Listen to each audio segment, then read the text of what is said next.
believe you. I believe you. That floor's not outside the roof. Presuming you're talking about 8 inches high as all and all that lacquer. Yeah, he told me he did. By the way, that roof is just bolted off. The boards just bolted off. Yeah. Just. Jack and John down in Pine Tree.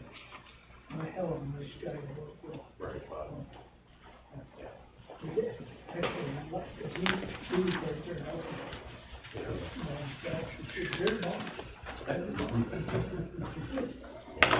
Okay, I'd like to welcome everybody to, what's that, Wednesday, the June 15th, Town of Alexandria Board meeting. Join me to recite the pledge.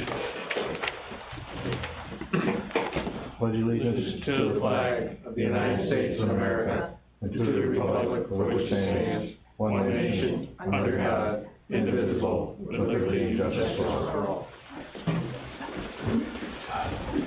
For those people who don't know me, my name is Mike Fayette. I'm here replacing Brent, who is our town supervisor. Sadly, Brent's brother experienced a series of heart attacks a couple of days ago and passed away. So he's taking care of that. And coincidentally, another board member, Ron Thompson, was out fishing with Brent's brother when this happened. So both of them are taking care of that situation right now. I don't know if anybody else wanted to say anything. No, just send our condolences on behalf of the board and the town, and we wish Brent and his family the best of luck, and Ronnie as well. He's a good friend. Yeah. Very sudden, sad. Okay, we got comfortable to motion to pass to pay the bills. If you're okay with that, we can always, postpone if you're not. Yeah, I'll flip that for a few minutes, I'll go through the last ones and I'll be happy. Okay, we'll. Table it. Yep, table that for now. We don't have any minutes yet from a previous board meeting, so we really can't discuss that. Privilege of the floor. So if anybody has anything they would like to discuss with the board, how about we do these guys first? Oh, I don't care. My name is Gerard McGreevy. My wife and I are full-time residents, Tennis Island. And I represent a group of neighbors concerned about short-term rentals that's occurring on our island. And I'd like to address the town board about it. Okay. The process of code enforcement in the town of Alexandria and the current laws that are currently in place and the lack of enforcement concerning the regulations of short-term rentals, such as Airbnb and RVBOs, we would like something done about. Tennis Island is a private residential island. The town of Alexandria does not provide us with town services such as road maintenance, water, sewer, etc. We have 8 standalone homes, 7 duplex townhouses, 3 triplex townhouses, and 2 quadplex townhouses. Last August of 2021, we approached the zoning enforcement officers here in town, and we spoke to Norris and Ron Beach, as well as the supervisor, Brent, about this issue. We were told the town was going to initiate a committee to look into the matter. To date, to our knowledge, the committee has not been officially formed or instituted. Last week, we reviewed the zoning ordinances and we filed a formal written complaint about the activity that's going on Tennis Island with the zoning enforcement officers. We asked them to investigate and enforce the current zoning codes that are in effect for these resorts, and that they be subject to site planning review before they are permitted to provide lodging, marine facilities, and recreational amenities as they self-advertise on their websites to the vacationing transient guests. We were told the code enforcement officers had to give the complaint to the town board and the town attorney and wait for permission from them before they could investigate our complaint. We have at least 2 businesses that we know of, Conch Properties LLC and Martin Living Trust, renting a total of 4 units daily for short-term overnight lodging of transient vacation guests, offering marine facilities and other recreational amenities as advertised through VRBO and Airbnb on our private residential island. Tennis Island has 17 multiple dwelling townhouses as defined by the New York State multiple dwelling law. If we were located in other communities that have regulated short-term rentals, they would be restricted from short-term rentals in these units. We have traffic, parking, trespassing, and noise, and other issues that arise because of this unregulated and unpermitted activity. The business owners who own these rentals live in New Hartford, New York, and Texas, respectively. Therefore, there is no on-site supervision of the rental properties or their transient vacation guest activities. We ask that the code enforcement officers conduct an investigation into the unpermitted resort activity occurring outside the town of Alexandria codes and take the appropriate action. We ask that the code enforcement officers and the planning board conduct a site plan review of any and all short-term resort rental facilities on Tennis Island using the town codes and regulations currently in place. We ask that the town of Alexandria establish the committee referred to last week and last year and make recommendations to the town board to enact legislation which would prohibit short-term rentals where appropriate. As example, the New York State multiple dwelling law restricts renting out a Class A multiple dwelling, which consists of 3 or more units as by definition, for periods of fewer than 30 days when the host is not present. Again, 17 homes on Tennis Island are multiple dwellings. The town of Alexandria has not adopted the New York State multiple dwelling law yet. We ask that the town regulate more stringently short-term rentals where the town would deem them to be appropriate. There are a number of cities, towns, and villages in New York State that have already addressed this issue that is relevant to our situation. For example, the New York State multiple dwelling law defines a Class A multiple dwelling as a dwelling that's occupied for permanent residential purposes and consists of at least 3 residential units in one building. A Class A multiple dwelling shall only be used for permanent residential purposes. For the purposes of this definition, permanent residential purposes shall consist of occupancy of a dwelling unit by the same natural person or family for 30 consecutive days or more, and a person or family so occupying a dwelling unit shall be referred to herein as the permanent occupant of such dwelling unit. So we have a couple of different things going on. The multiple dwelling law would apply to our situation if in fact we had it enacted. I hope you do. We're certainly asking you to move on this issue, and I want to thank you for allowing me to address this issue tonight. Thank you. Okay. Before tonight, well, actually, the meeting you referred to, last week, or last time, month rather, you're right, we did talk about it, and before tonight's meeting, I discussed it with Norris. Gonna reach out to both the planning and the zoning board, correct? Get a couple of the members from them and some other interested people in this particular topic. We did something similar. I don't know if you're aware, zoning farms were, kind of cropping up all over the place here, and so we had a moratorium here, and then developed a zoning ordinance to the exact same process. So we're going to have to start doing that. We've had, I'm sure everybody at this table has kind of noticed this Airbnb phenomenon just springing up out of just thin air almost. I mean, it was always in the background. Now it's gotten to be quite large, and it's everywhere. So we completely understand what you're saying, and again. Well, I would volunteer to be on a committee if you would accept outside people outside government. I'll reach out to Norris right behind you. Okay. And do. like I said, I've asked Norris to kind of put something together so we could get going on this.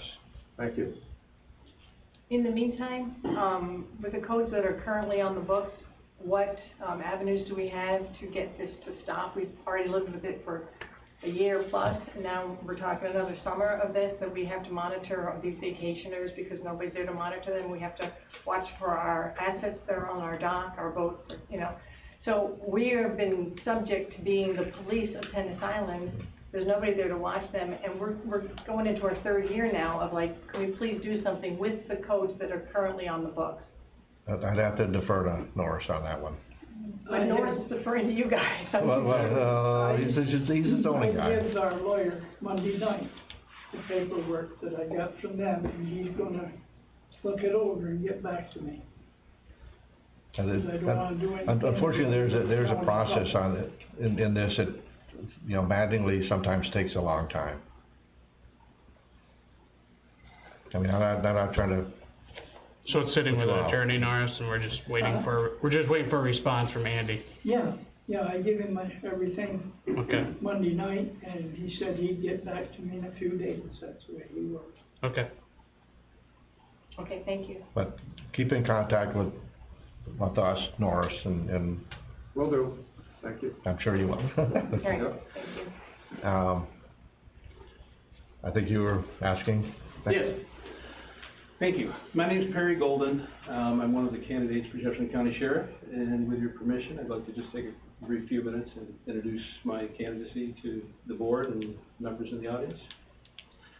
So I've been a lifelong resident of Jefferson County. I currently live in Cape Vincent with my wife, and my 2 children live in the community as well. I've been with the Sheriff's Office for a little over 20 years now. I'm a detective, and I work on the Drug Task Force. So I'm working there full-time now. Prior to being hired by the Sheriff's Office, I worked in the private sector. I worked for a manufacturing firm in Watertown. We serviced the ski industry, if you will. During my time with the company, I spent 10 years with them. I got quite a bit of experience in business management. I was responsible for managing sales accounts, production scheduling, sometimes assisting purchasing, things of that nature. I mention that because the Sheriff's Office has a budget of $16 million a year, and we employ 150 people. So the business experience that I gained in the 10 years with that company, I think is very relevant to the position I'm currently campaigning for. Again, got hired by the Sheriff's Office in 2002. Spent 3 years as a uniformed deputy, saw the devastation that drugs were having on our communities, which just continues to spiral out of control. But it motivated me to apply for a position on the Drug Task Force. And when I was promoted to detective, I was assigned to the Drug Task Force, and I'm there today. A lot of success stories on the Drug Task Force, even though the problem continues to spiral. One case I would like to mention briefly was dubbed Operation Heatwave. You may have recalled that when I tell you about it. We started an investigation here locally. I was fortunate enough to be the case agent, the lead investigator on that case. And as we were out doing controlled buys and gathering intel, we got enough information about organized crime that were operating in conjunction with entities out of state that we partnered with the Attorney General's office, and we worked with about a dozen different police agencies over a 2-year period doing controlled buys, wiretaps, search warrants, things of that nature.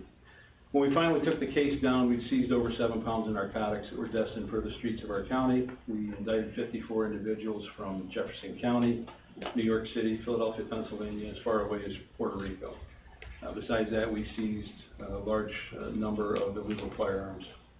I mention this case in particular because as a lead agent, it demonstrates my ability to manage not only personnel. Again, as the case agent, I was responsible for managing the day-to-day activities for all the different officers that were involved in the investigation, successfully and economically. So again, I think that just shows my background to support the position I'm seeking. Besides working in my law enforcement capacity within the Sheriff's Office, I've also spent 10 years as an elected union official. So I've had a chance to work with the current administration and the prior administration, as well as board of legislators with contract negotiations, labor management issues, things like that. So again, it's given me some valuable insight and experience into considerations that the sheriff must have in maintaining the order and discipline of the department. If elected, I'm hoping to focus more attention on the drug problem and build on some of the relationships that I have already established with other agencies. One of the reasons we're so successful is because we collaborate with other agencies and other entities at the state, local, and federal level. Cooperation is the key to our success, and that is the management style that I'll employ as the sheriff. Besides our focusing our attention on the drug problem, I have some concerns with our jail facility. Not everybody realizes that the sheriff supervises the jail facility, the civil division, as well as the law enforcement division. Those are kind of the three prongs of the sheriff's office. The jail is a very well-run facility, but staffing is always an issue. There's a little excessive overtime that I'd like to eliminate. More importantly, medical staff is at a minimal in the jail, and that presents a problem. I'd really like to focus on expanding medical staff coverage, not necessarily hiring more people, but at least getting more hours available to them. With current regulations in New York State, every time an inmate has a tummy ache or a headache or something more serious, he's entitled to medical treatment. If we don't have a PA or a nurse on staff on duty, 2 COs have to take that person to the hospital and remain with them for the duration. That short staffs people in the facility, creates a safety risk to the public. So one of the concerns that I have that I would like to look into. I don't want to take up too much of your time at your meeting here, but I would gladly entertain any questions you might have. Any thoughts about how the sheriff's office is working within the town of Alexandria? Any concerns? No. All right. I appreciate your time very much, and I will, with your permission, I will leave a few of my palm cards for you folks or anybody that would like. My contact information is on here, phone number, email. I welcome questions or comments from anybody that has any questions. Thank you for your time. Thank you.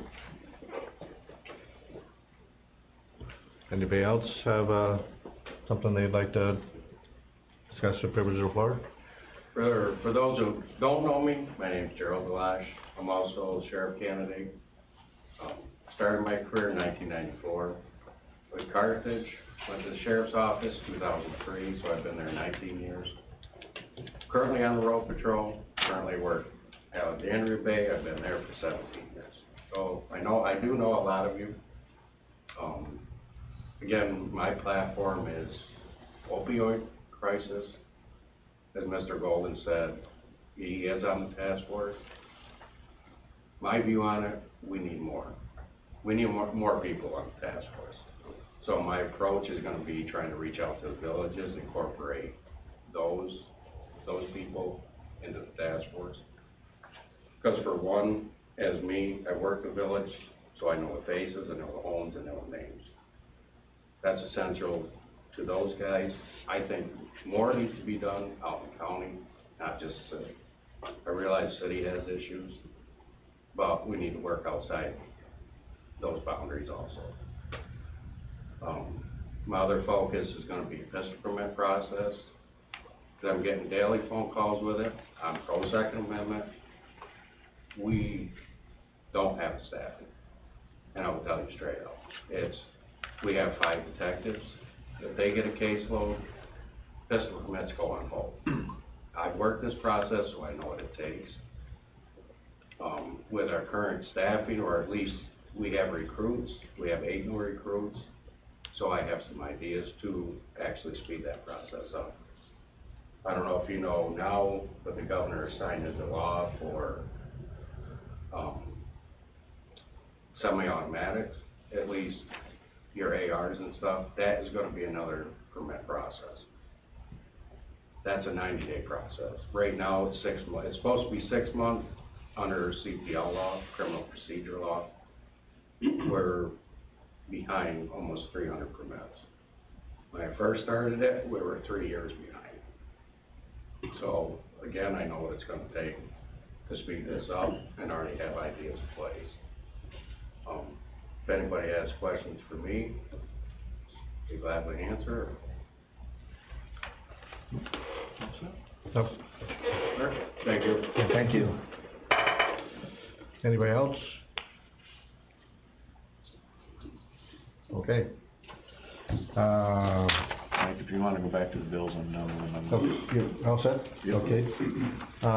Anybody wanna make a motion to Make a approve the motion bills? to pay the bills. Okay, second? Second. Second by Sean. All in favor? Aye. Aye. Alright, okay. Yeah, fine. No, she didn't do it. What's that? Yeah, it's over here. Thumb drive? Oh, No, she never left here. Okay, never mind. I didn't see it. Gonna have to I take it didn't, out. I didn't see it either. Yeah, no, I didn't. I was gonna tell you the abstracts right Okay, here, so, alright, Rick has been waiting patiently for us here. I guess you guys are first up. Okay, well, thank you.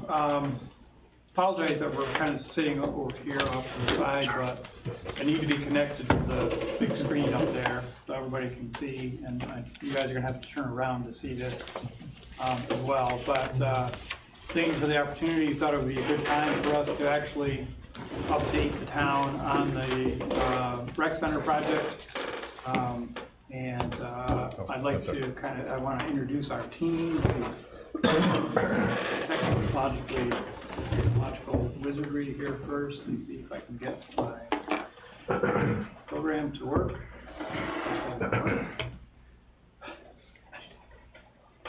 There we go.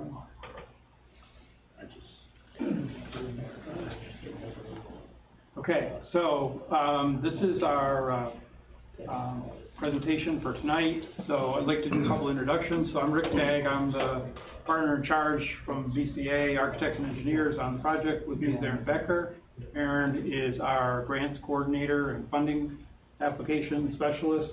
Ryan Cowell is also an architect, and he is the project manager and the project architect, right, for this project. He's been having a lot of fun. He lives right down the street from the project there, so he's been able to get up there quite often. And Wayne Thompson is the structural engineer. Wayne actually lives here in the village, so this is kind of close to him as well. And myself as a longtime resident of the town. This has been kind of an interesting project for us. So what I'd like to do is move this. Okay, go online. This right.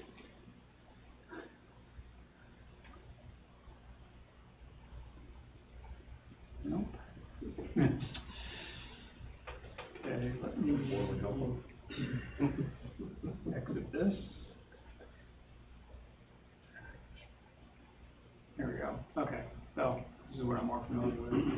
So our agenda tonight is to go over the roof replacement, like I said, where we are with that. We'll talk about the grant funding applications, and then we want to talk a little bit about kind of what's kind of the long term for the project. So here's a kind of an overview of the project. This is part of what we had put together about what the project eventually could look like, with the main building here, new, renovated parking areas, another road here, access road here. This is just a preliminary idea of a couple soccer fields and some softball fields that will be located where the track is. So that's kind of what we're looking at for the long term for this project, in addition to renovating the existing building. Aaron's going to talk a little bit about the, Brian's going to talk to you now about the building and the work that he's been doing on the construction documents. So Brian, I'll move the slides and you can. You want me to go up there to kind of play around? You can, or you want to use the. Yeah, I could use that. Okay. Slide down.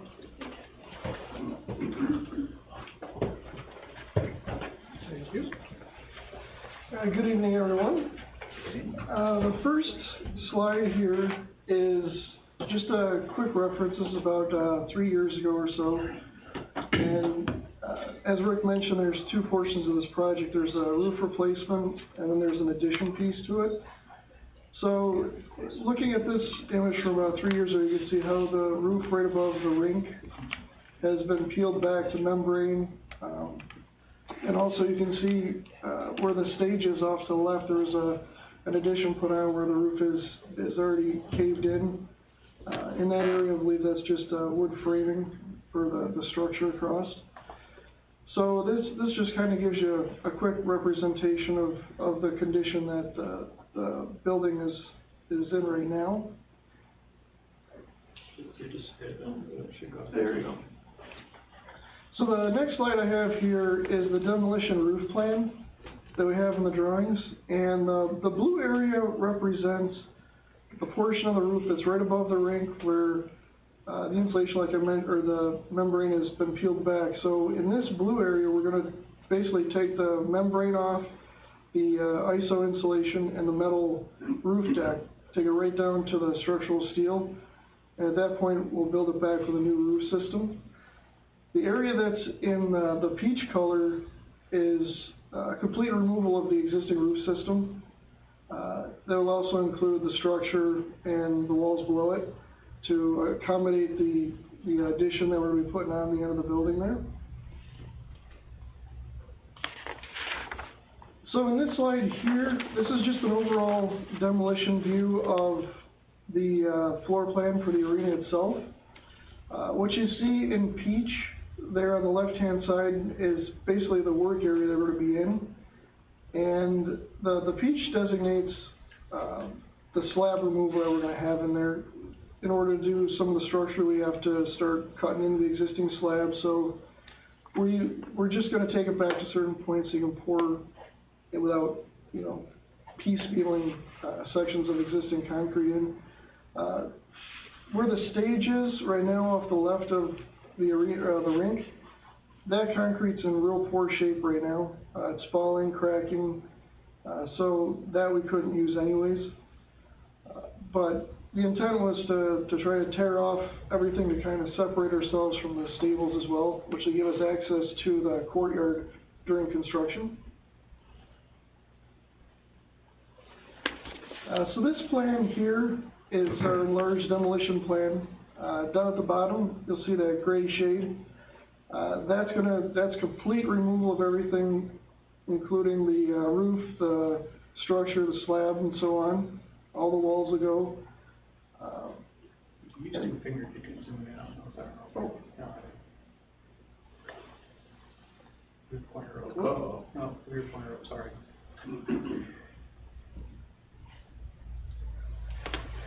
Well, maybe not. Never mind. Sorry. So we also have some photographs in here showing the condition of the interior portions of the building.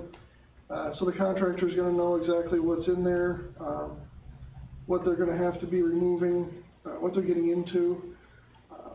And just like I was mentioning the roof system, there's inside the arena, there's light fixtures, there's heating systems, there's sprinklers, and there's also a foil insulation that's on the other side of the roof deck. We're going to be taking those down as well when we re-roof above the ring.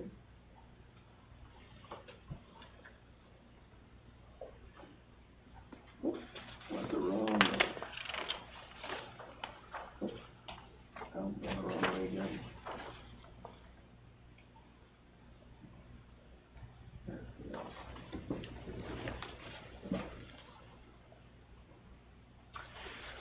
So this plan here is the overall new plan, showing what the addition is going to look like during the project. The yellow highlighted area is in reference to the slab elevations. So currently the rink itself is down 8 inches from the rest of the slab, and there's right above here, there's a ramp that takes the Zamboni up to where they dump the ice back in here. And currently there's a little drive access that the Zamboni can get access to from outside to the rink. So it's very imperative to make sure that we can get the Zamboni in and out for any type of maintenance or replacement. So the intention is to just drop the entire slab that's to the left of the arena or the rink, so that it's the same level as the rink itself. So if you have concerts in there, it's all one level. They can just come in and create their stage there.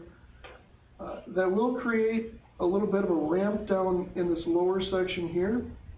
because we're gonna be an 8-inch difference. But we figured that with all the work that we're doing, it's better just to keep those two the same level. And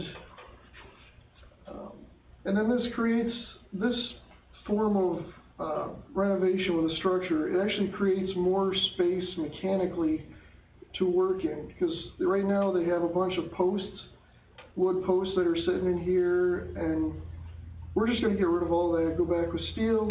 You're gonna have more open space, more room to work in. So when that'll give you more flexibility when you go to the next phase of the project. It's the same exact thing down in this area here. We're just calling it storage for now. Just a wide open room. It's gonna have a lot of space for taller ceilings or mechanical work.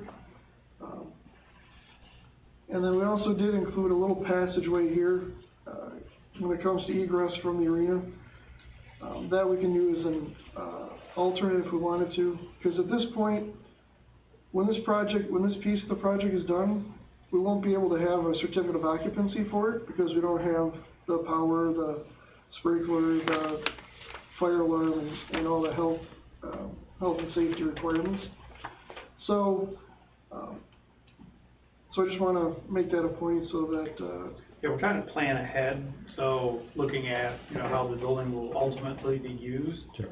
So part of what Brian's challenge is looking at, well, how will the building be done for code compliance? And one of the issues is providing enough exiting when you have 4,000 people there for an entertainment, then you making sure that we've got enough ways to get them out.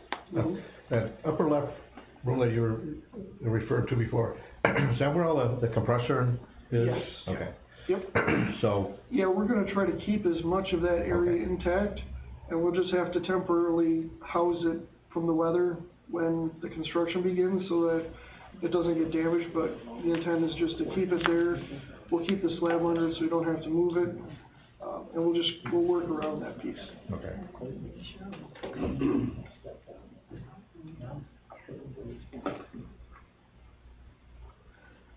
All right, so the next drawing here, this right side, it might be a little tough further back, but this is just an enlarged plan that shows the openness and the space down in here,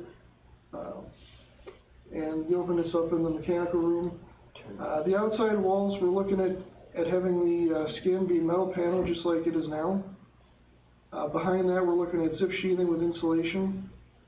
And then for most of this addition, from this point here all the way down to the corner, we're going to have CMU up to about 10 feet, and then we'll go metal stud above that.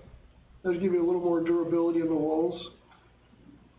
And then we'll also extend the interior CMU walls that are currently right in this area here, all the way to the outside, so you'll have that rectangular view of the entire arena itself. And those are firewalls too, so. Yes. And shear walls. And shear walls. Right. And then we're going to have a set of double doors up in the mechanical room, for egress out of the mechanical room.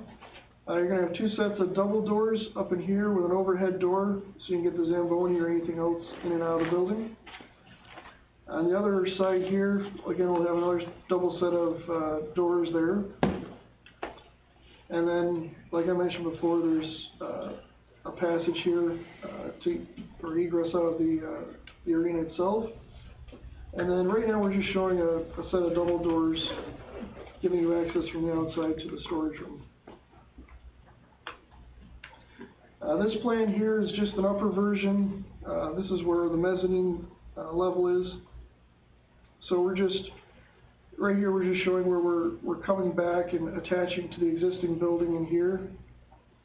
And then just work your way all the way around to enclose it.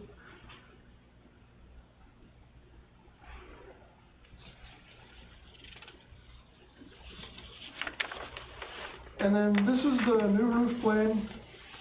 This is going to be an EPDM roof over a cover board, over 6 inches of rigid insulation, over a new metal deck.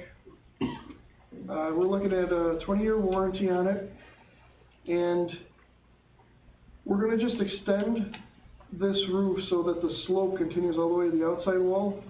I think last time we got together, we were talking about just continuing the lower slope, but when we started looking into the pros and cons, it just made more sense to just take the top piece and just go right to the end.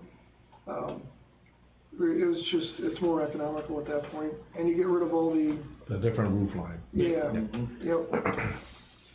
So there'll be a piece where you have to tie in to the existing roof. These pieces of roof around here, above the restaurant and the locker rooms, this is all not gonna be touched in this phase.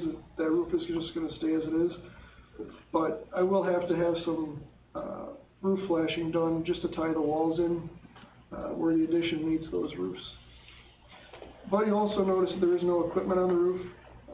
So as part of the demolition, we're just gonna take everything off the roof. When it's time to do reconstruction and actually put systems in there that are, up to date, that's when we can penetrate the roof under warranty and put anything on there that we need. So when this roof goes down, it'll just be a single slope, nothing on it.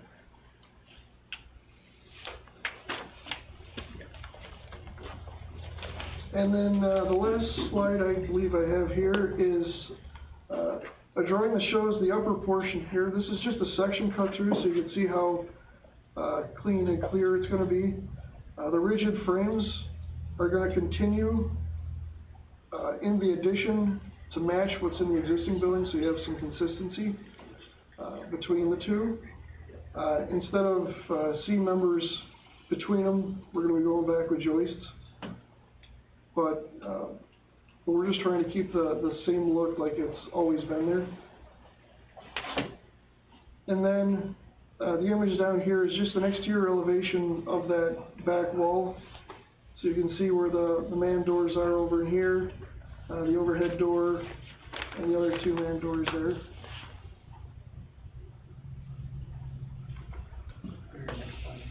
So I believe the next slide Is Wayne's slide. is Wayne, if you want. Well, it's basically literally a 3D view of the structure. We'll be taking out, right now there's a rigid frame at the end of the structure that's a little bit different than all of the others. It's actually The end unit. yeah, but it's not like a single rigid frame. It's it's built up out of a number of pieces, and it's a different shape. So it won't be able to carry the load.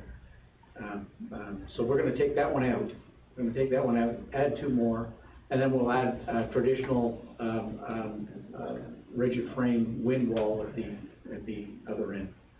And there you can see the CMU wall up 10 feet with a girt that supports the top of the CMU wall laterally, and then there will be cold form metal framing wall, like gauge metal wall above that. So we had a few challenges, right, Wayne? There's always challenges. One of the reasons we went for bar joists is because it's much less expensive.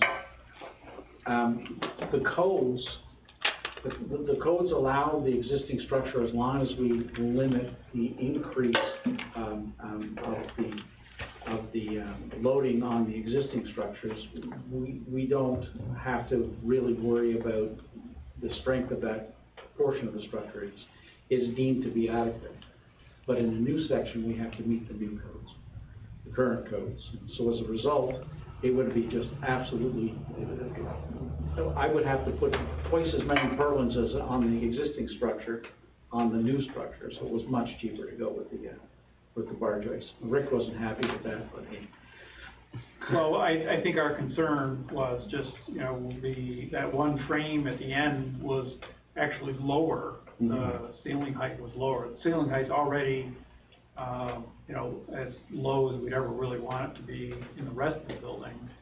So, when Wayne was talking about the joists, I said, well, they can't stick down below those frames, and they don't. No. So it'll be fine for that area, but, and we did have, you know, the soil boring's done and found where the rock is, so we're pretty confident on the structural part, on the Oh, yeah, foundation. for the foundation. The foundations will all be founded on rock.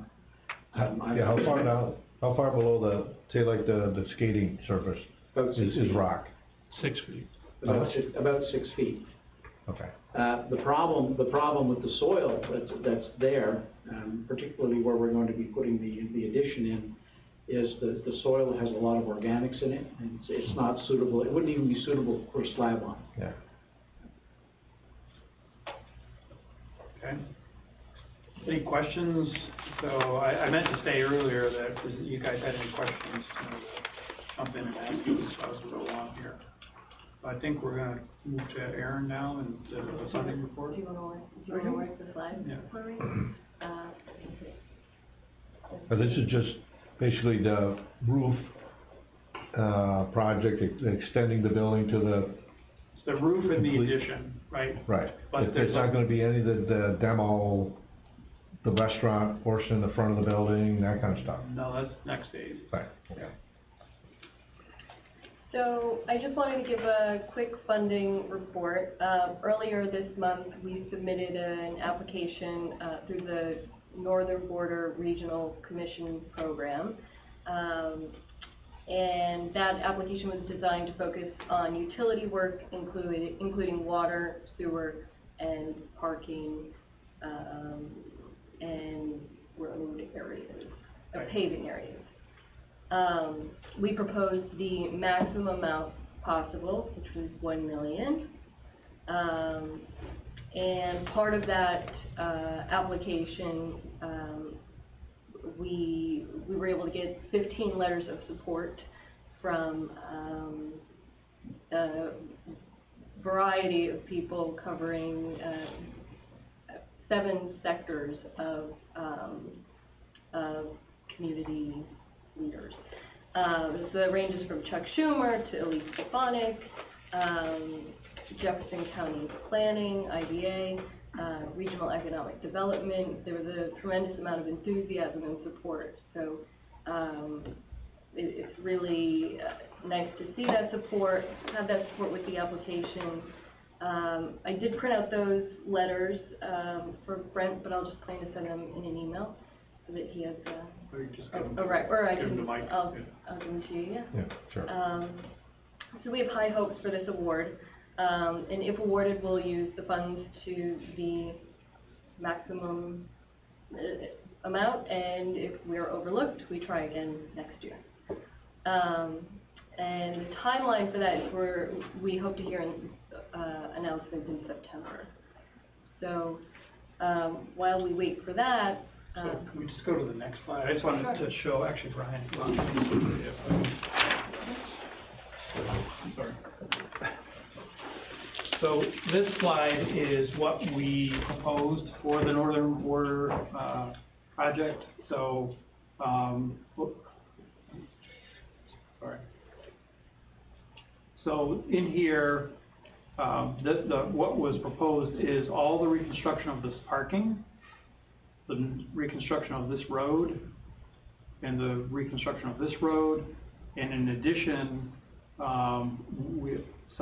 the connection of the building to the water system, because it's not connected right now, and some additional water hydrants and stuff around the building for future fire protection were also included in that grant application, because that's what the Northern Borders was looking for, was really kind of that kind of work, you know, as opposed to like building reconstruction and things like that. So I Yeah, just we wanted to submit the most competitive application possible, and we know that that's a high priority of their award. So the CFA round is open. It's the consolidated funding application, which is just a one-stop shop for state funding programs. And the Bonnie Castle project qualifies for 3 different programs.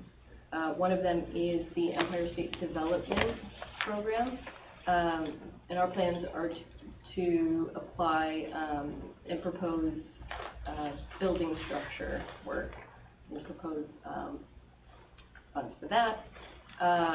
Another one is the Green Innovation Grant Program, GIGP. That application will propose utility funds and some water, sewer, and pavement parking areas as well. And that's going to look very similar to the Northern Border application in terms of scope of work and what we're requesting.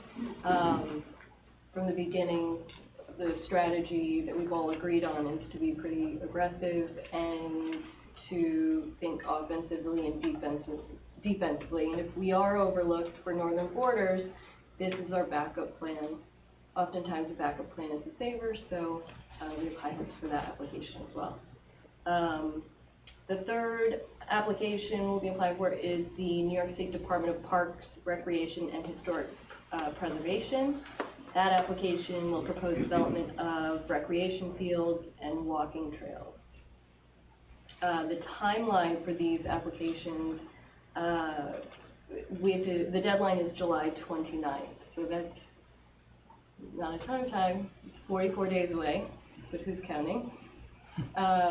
So we feel really confident about those three applications, and that is a very aggressive approach.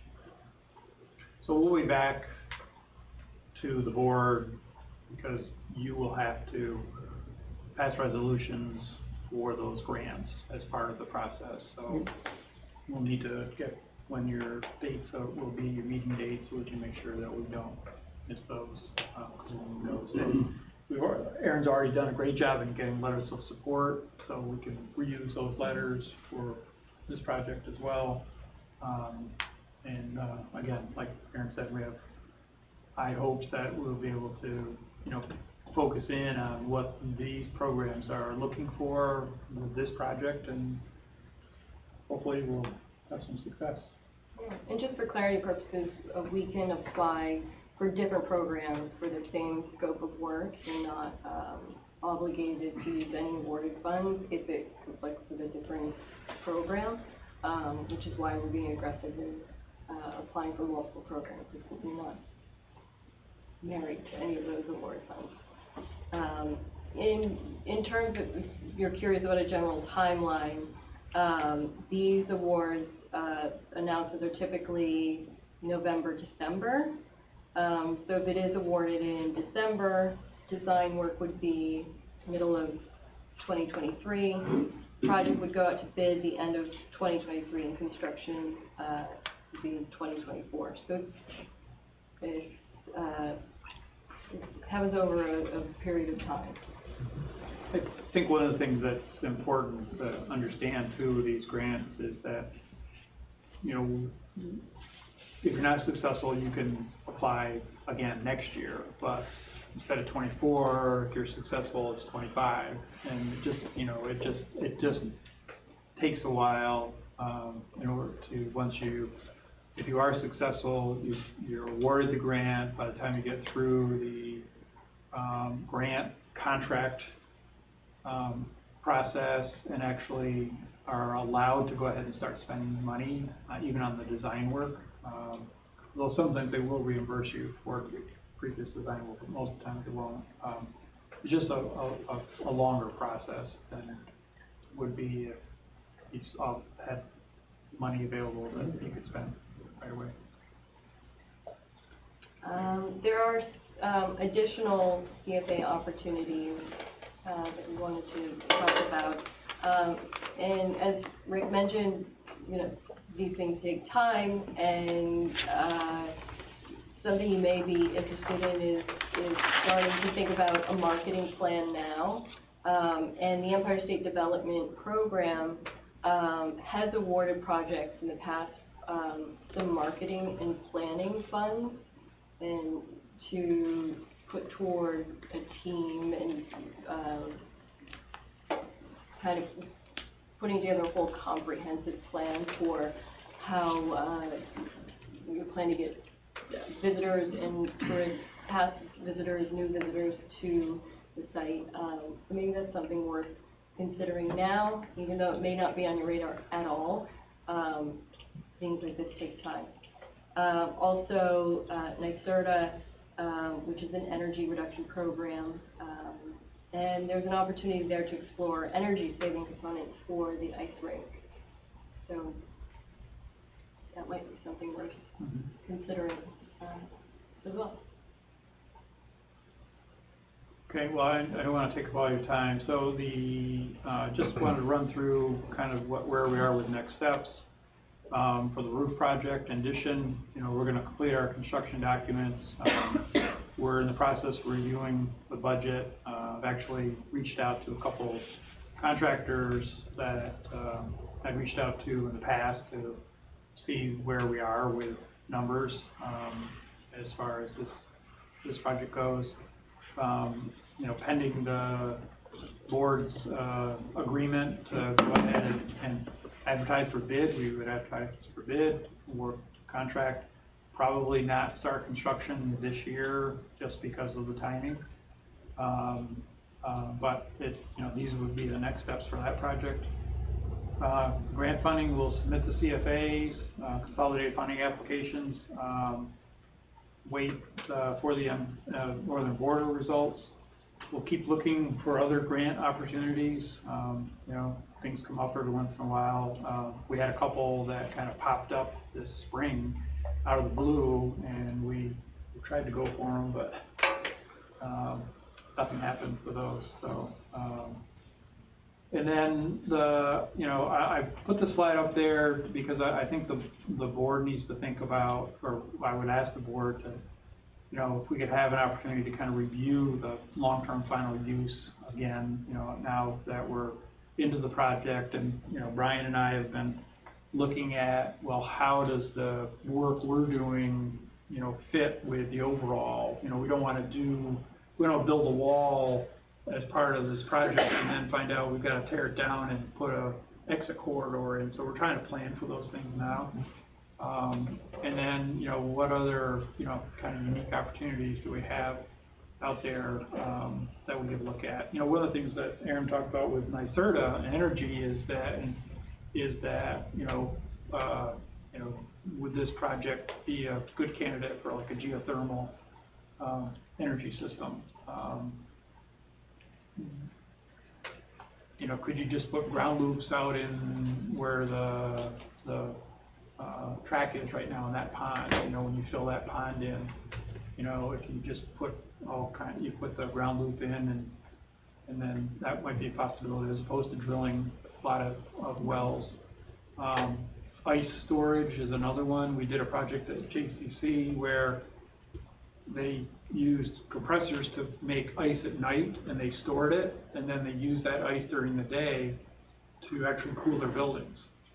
So you already have compressors as part of this, that could create that ice in the summertime, at night, or in anticipation of an event coming up. You could have,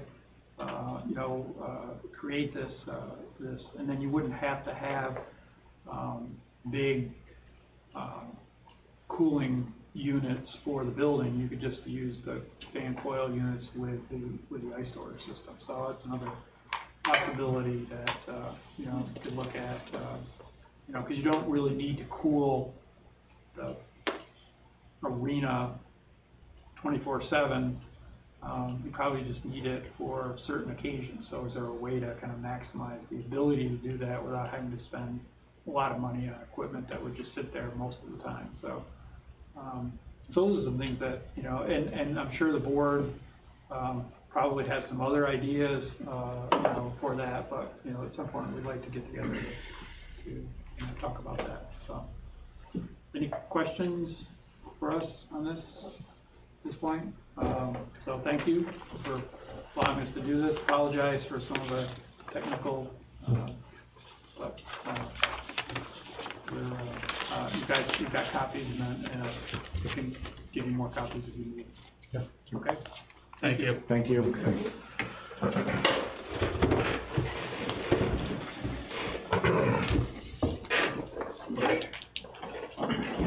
Okay, town engineer report. Where do you want to start, Mike? Well, We got a list for you. how about we, I was talking to, Gene and Sean briefly about, the water line breaks we've been having out on 26 and some of the stuff we talked about earlier today. I don't know if you could reiterate to them stuff you told us. Sure. So, you know, we've been plagued with breaks in a relatively short section of the transmission line. It's about 750 feet away from the pump station on Outer Walton, or not Outer Walton. Church Street. Outer Church. And so Jamie's been fighting these breaks for the last 5 to 6 Thank you. 5 years. There's a couple different causes of the breaks, right? So when you're familiar with that stretch of road, so Yeah. there's 2 wetlands there, right? At the time it was designed and installed, the Army Corps basically required that we drilled under those wetlands, right? They didn't want excavation in there. They didn't want us, at first we thought we could dewater the ponds, open up the beaver dams, drain it, and dig the line in. They didn't want that, so they wanted them directionally drilled, so we didn't disturb the wetlands, and so that's what was done. So actually the second one, which is about 4,000 feet away from the pump station, that was pretty dry at the time, but we still drilled those 2.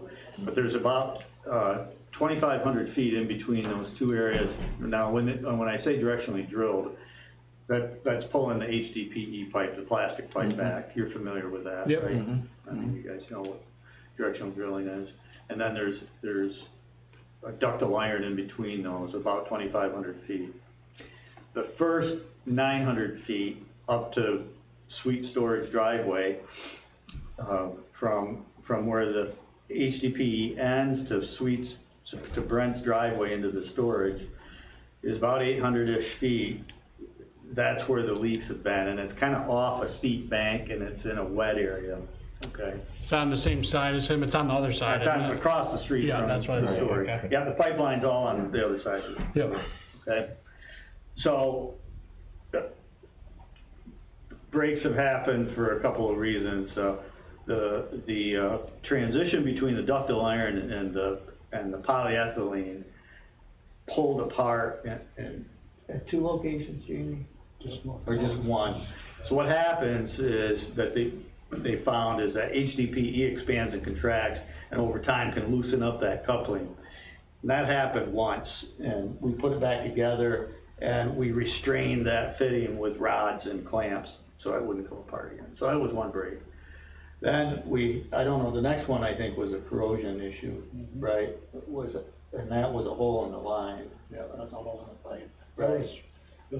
Right after, they had a fire up on Bailey Settlement, so they were using that hydrant and the hammered the Hammered the line. hydrant pretty Yeah. good. Yeah, it's a little hole right on the Yeah. And, spot. but it was certainly corroded Yeah. partially through, and the water hammer just opened it up.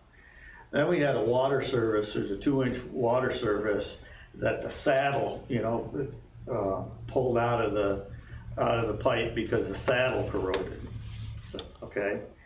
And then we had a couple more breaks with just the line holes in the ductile. So, but they've all been in that 800-foot spot. And that spot is over the bank, it's in a low-lying wet area, depending on what time of year it is. So corrosion of this type, I've seen it before, it happens for a number of reasons. Mike doesn't agree with all of my reasons. Not totally. But anyway, it occurs because it's in a corrosive environment, obviously, and that's a matter of local geology, pH, what the alkalinity is as well, what the chloride levels are, road salt, how often it gets wet and dries, that's a bad thing. And today, if ductile iron pipe was gonna be exposed to that, the ductile iron pipe people would tell you to coat it or encase it. in a polyethylene sleeve, right? Whether that's a complete fix or not, So can I interrupt you for a second? no, sure, anytime. Was the ductile iron pipe is really the issue? Was that spec'd out by the Army Corps of Engineers? No. No, No, the other So- way around, they said you had a directional bore. Yep. Abortion, the other one, they said you could do what makes sense with the engineer. exactly, and I was a design engineer originally, back in 2001 it started, I think, the design, so 20 years ago.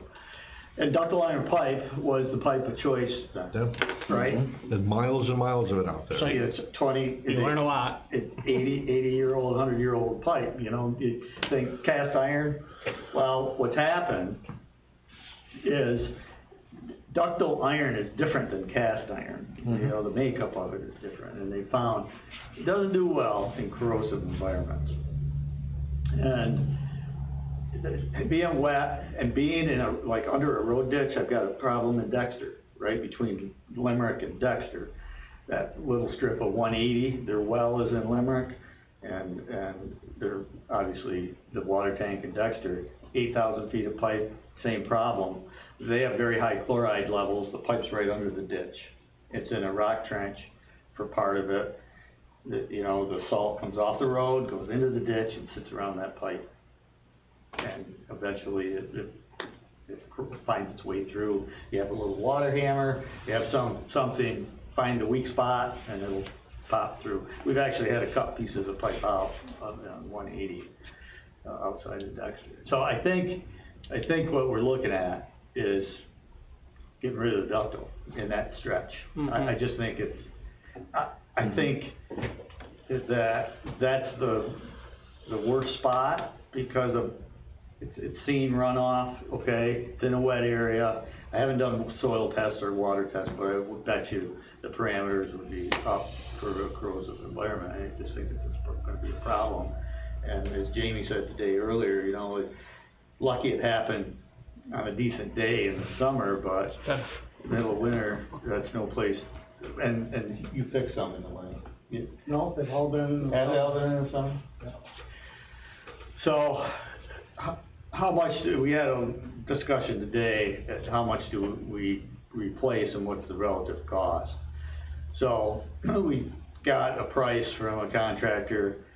It's about $100 a foot, let's say, to drill and pull in 10-inch HDPE.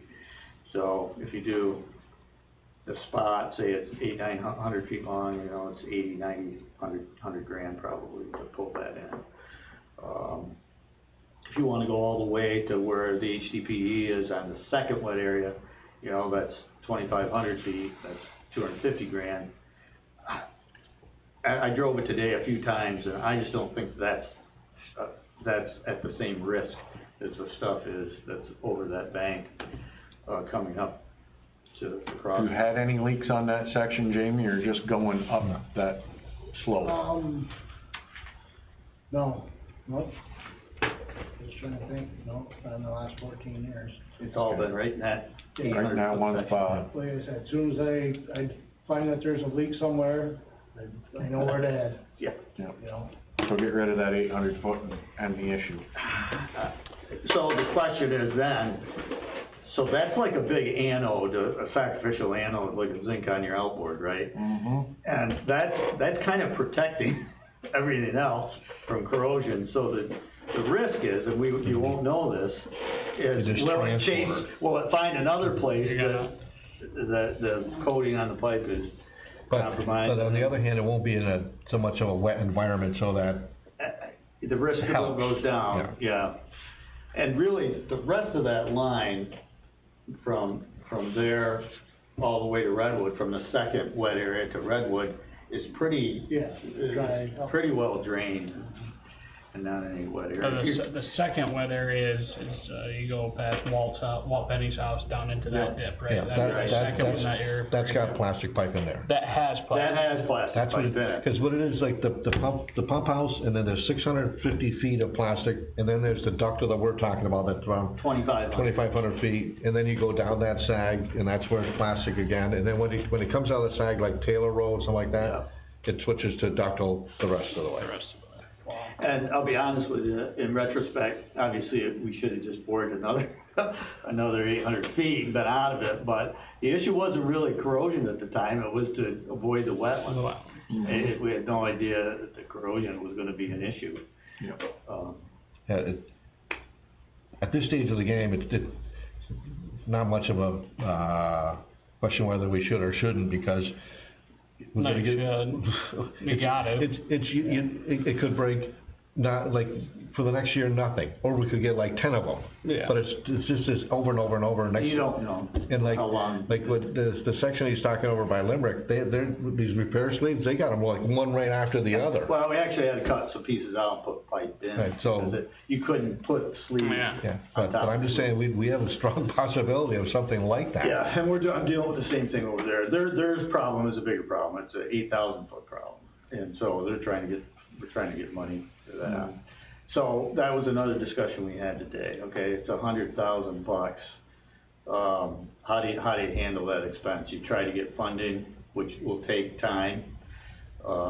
Whenever you deal with a funding agency, it takes time whenever you do that. That fund's got money. What's that? Does that water district? Currently, the last time I checked, it has a fund balance of $209,000. But But we also have to repaint the inside of the water tower. Which is $80,000 2 years ago. I'm sure it's, like everything else, it's more. I think we gotta think about whether you should finance this and preserve your capital or not. That's a real question. I mean, this would gobble it all up. Just these two things, basically. Yeah, so you don't wanna zero things out. Plus, I think you'd be able to do some short-term borrowing for the replacement of a water line. I don't think you can for repainting a water tank. I don't think under municipal finance law you can, and I'm not a finance expert, but I don't think you can borrow for things like painting that are considered maintenance. But you have to check with bond counsel on what you can and can't borrow for. But I've had other other attorneys tell me you can't borrow for painting. Pushing gears just a little bit, but this is exactly why we're pushed so hard to develop reserves in each one of these things, so we don't have to keep borrowing money and keep pushing, the eventual paying off of these systems. We have the money. So where do we go from here? I think Mike suggested this. I think is a good idea. Let's go out and get some bids. Yeah, we need to get some quotes. Get some pricing so we know what we're doing. And then you know the money, and then you can, you got a little time to figure out how you wanna finance it. what's a suggestion on the 800 versus the 2,500? If it's not just money, take money out of the equation. I'd close the gap. You close the gap. Nah. Yeah. Because this, like Rob's saying, potentially, this anode issue, we could just push it down the road a little bit. Or you can push it anywhere along the line, who Yeah. knows, right? Yeah. So this ductile iron, when it's pushed together, it's a rubber gasket. And then, so the bell end and the small end they're insulated from each other with this rubber gasket, but you drive lead wedges in, so you have electrical continuity. So if you ever need to find the pipe, by putting a signal through it or thaw the pipe, which is uncommon for big pipe, but you can do that. So it's one big conductor.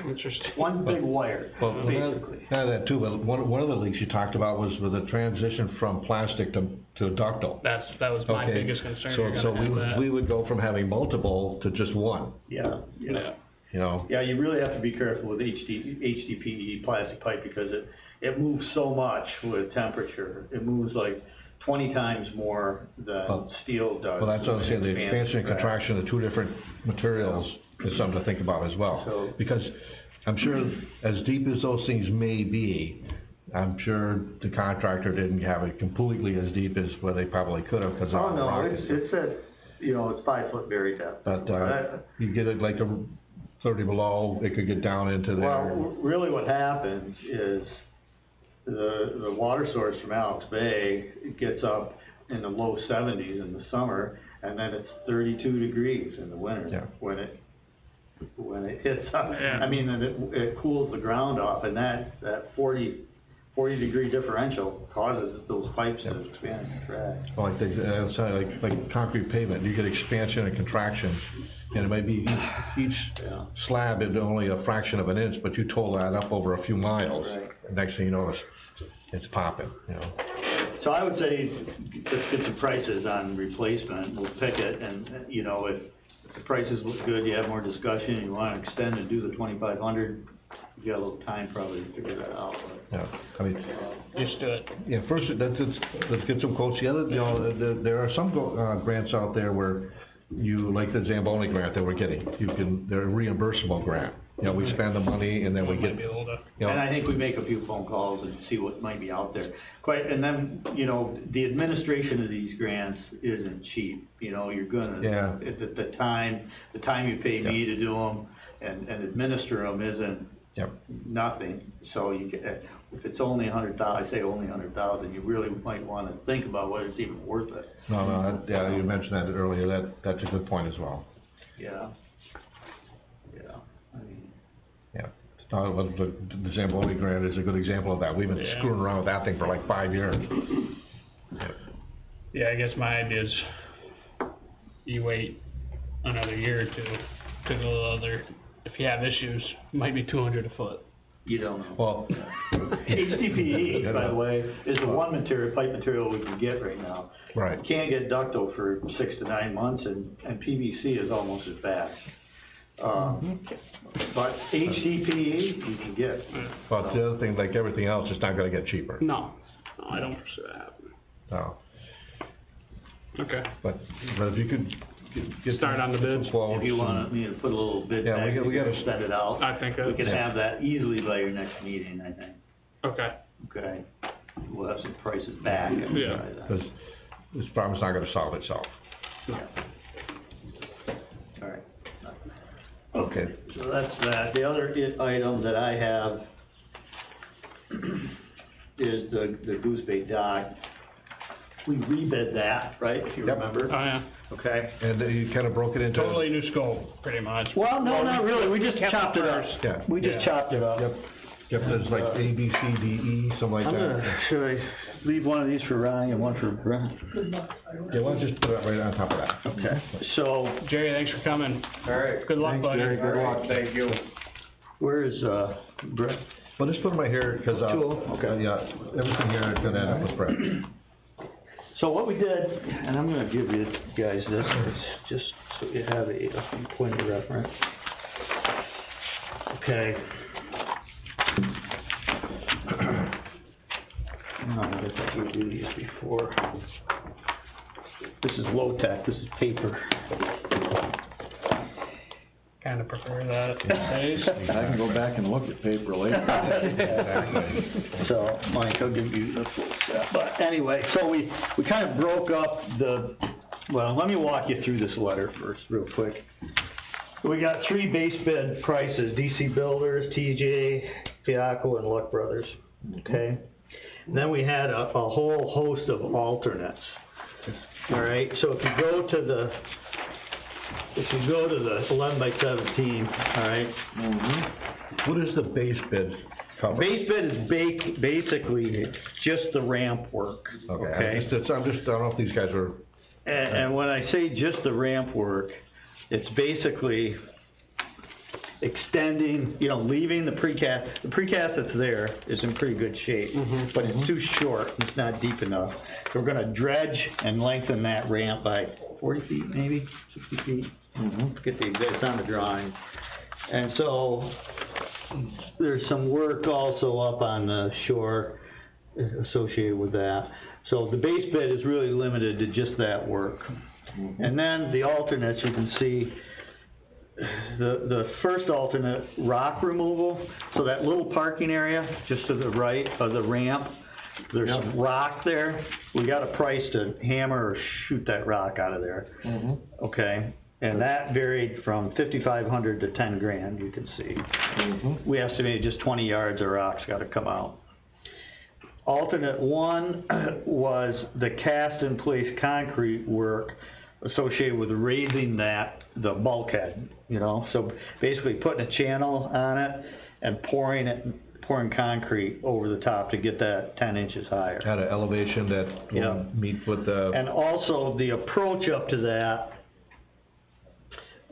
you got some little stone wing walls that are falling apart, so we gotta fix the approach, the paved approach up to that too. And actually, fixing that approach and those walls are in the base bid with the ramp, but obviously it's gonna be 10 inches higher, that ramp, up to the higher bulkhead. Yep. So that's the $102,000 number if you're looking at DCs. Alternate 2 is to provide a dry hydrant beside the bulkhead for fire department use. Alternate 3 was provide landscaping off the end of that little parking area. So that little parking area that can hold, 6 or 7 cars. The DC, if we pave that, they didn't want the runoff and the oil from the cars to run into the river, so they want some landscaping in between the parking lot and the river. And then the property owner immediately downstream, you know, on the downstream side, they wanted a row of trees separating there. You probably remember that. So that's all that landscaping work, all right, 31.6. Alternate 4 is all the asphalt and pavement, so, no, down. Oh, really? That was the end of the street, the parking lot, digging all that out, sub-base, and, alternate 5 is a new parking lot, or new walkway from the upper parking. So you don't have to walk on that shoulder of the road. We had a little trail that came down and popped out on that side road, basically, just so people didn't have to walk in the street. All right, $7,000 for that. And then alternate 6 is all the work in the upper parking lot, which is basically clearing the trees back, and bringing fill in so we can fit more boats and trailers in. So, some of this work, you can kind of, okay, like here's the landscaping around that lower parking lot, here's the extent of the paving and sub-base work. We didn't bid the docks, the floating docks at all. We had decided, and I talked to Brent about it, we could just buy those docks, get prices from Garlox and whomever. Or maybe the town guys can build them themselves, so we didn't even bid these docks. Okay.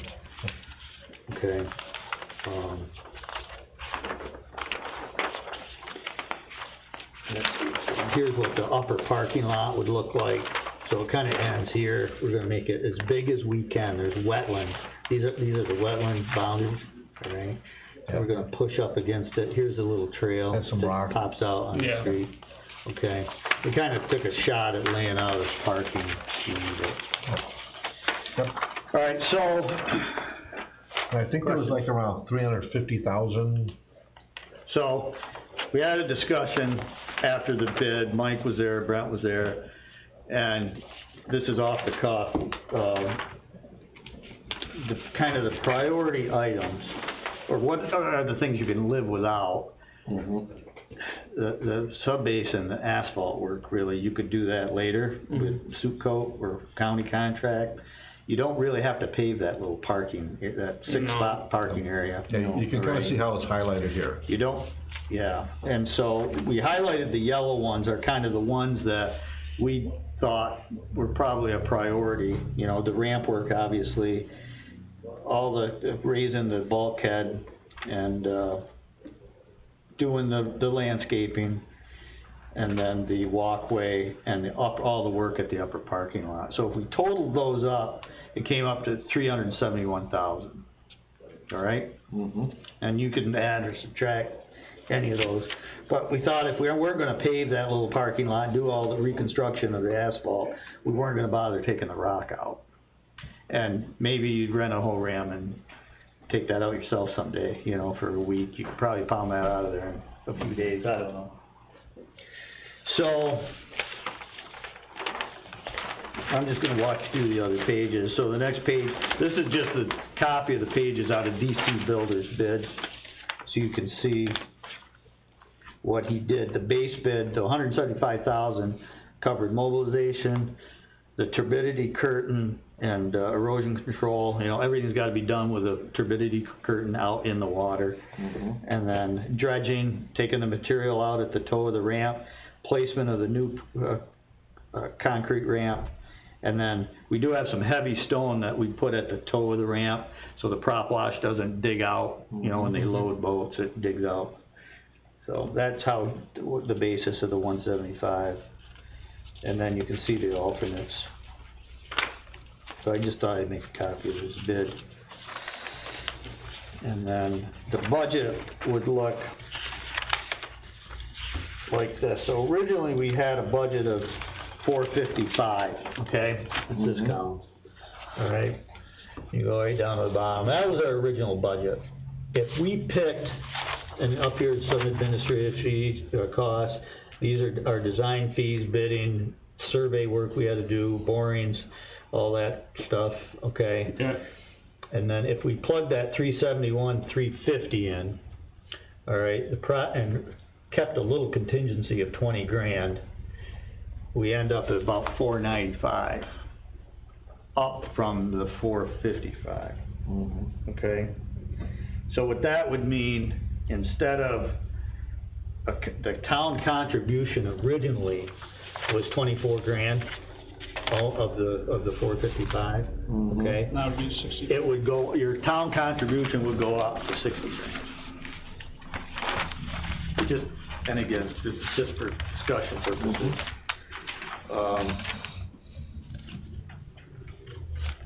Mike, did you follow that, Gene? Yeah, I did. Okay. So there's no, if we don't do the pavement and stone base, there's no need for landscaping. Well, I think that the property owner, we still gotta do proper landscaping. Still gotta do that. We might be able to get away With not doing.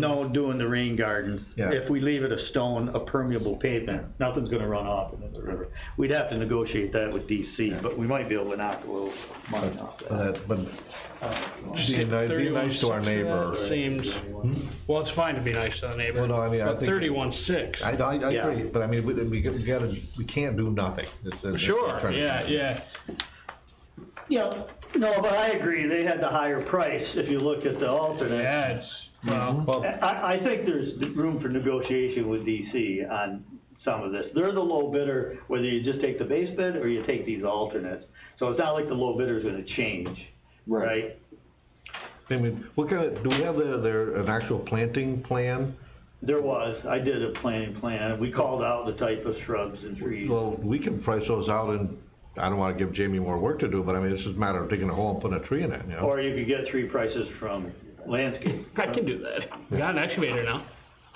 Yeah, I'm just, Dig the hole, yeah, put a tree root in, yeah, that's, a bulb. yeah. Man, not bad. It seems, I don't know, when you look at this thing as a whole, for the dollar amount, I guess dollar amount versus what you're getting, that No, seems excessive. I don't disagree with you. I think if you look at the other prices, like for the trail, the upper parking lot, they seem reasonable. It's $7 grand to put that trail in, 55 to Yep.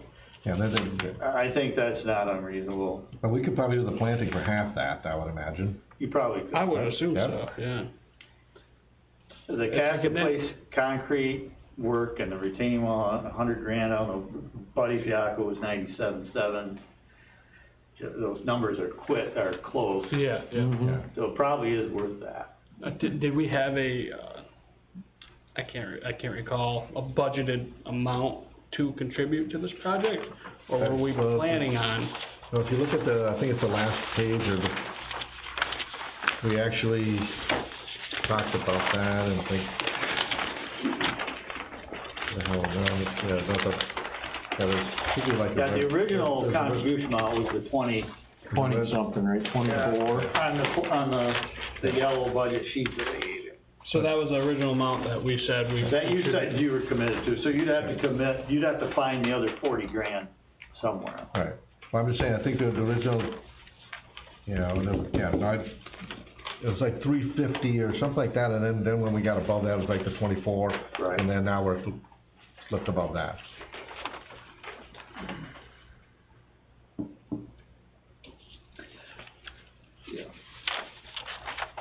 what some people are doing, other communities are doing, they're putting in a little bit of their COVID money to cover the overage, not that I'm suggesting it, but, I mean, if that's not already spoken for. They do have it, I mean, that's the thing, but. Yeah. That's, again, importance of adding parking up there.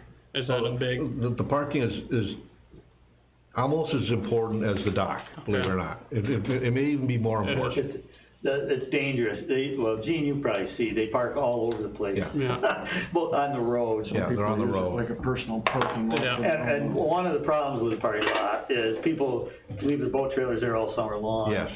Boats, well, the trailers, they leave their trailers there. And take up, that's a policing issue. I don't know how you fix that. That's probably not gonna. That's a pleasing issue, you're right, but then you get to how and how much is that? Well, I think last summer Brent was going down there, taking license plate numbers and. Let's just tow them out. Yeah, well, Let's go tow it. You need more parking, there we go. Okay, that's, no, I was just, you know, I drive down there every now and then too, and I see what's. And you know, the thing about it, you know, if we didn't have the land to expand into, then it would be like, but we do. There's quite a bit of property there. The other, ice fishermen use that ramp too, and in the wintertime, that parking area is pretty busy. Right. Weekends. I think parking, we wanna do what we can there. Okay. For 55 grand, I don't think that's a bad. No. For what they're doing there, no, I don't think so. But the landscaping, we could do that for half that. If we have the planting plan, we could do exactly what the planting plan calls for with our own staff. Yeah. And we go out and buy the stuff ourselves. Yeah. I would think that is I not unreasonable. they're just for, I agree. my gosh, it seems.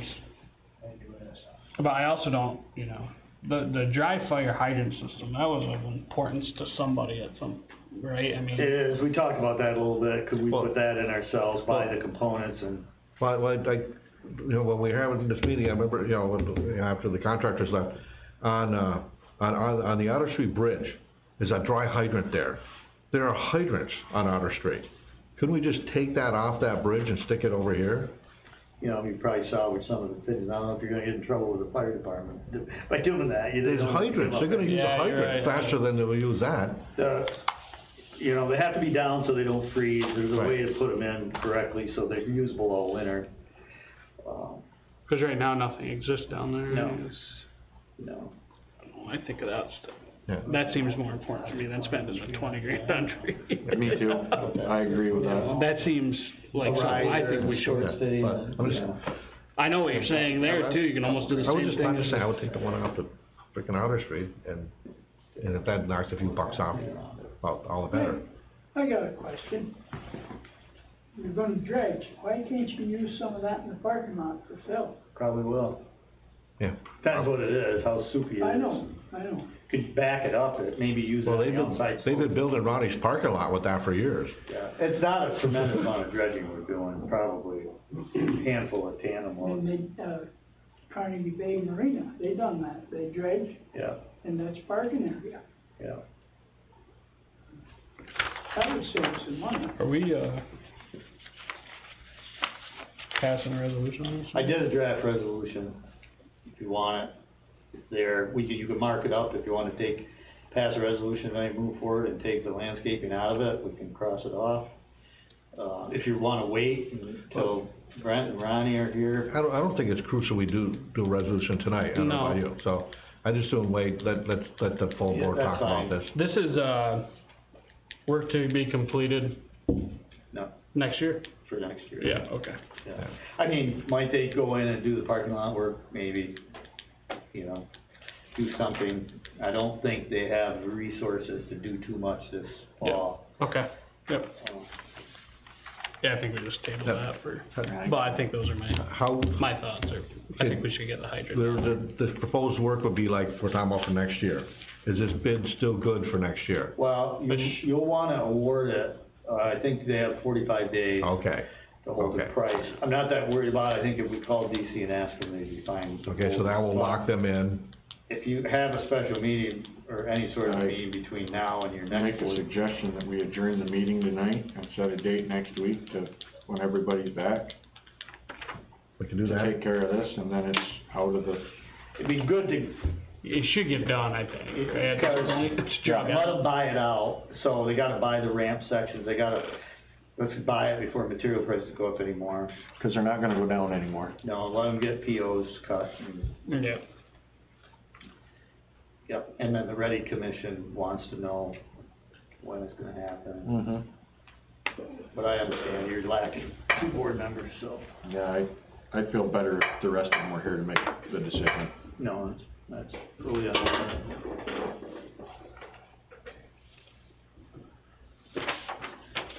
We can make that motion at the end, right?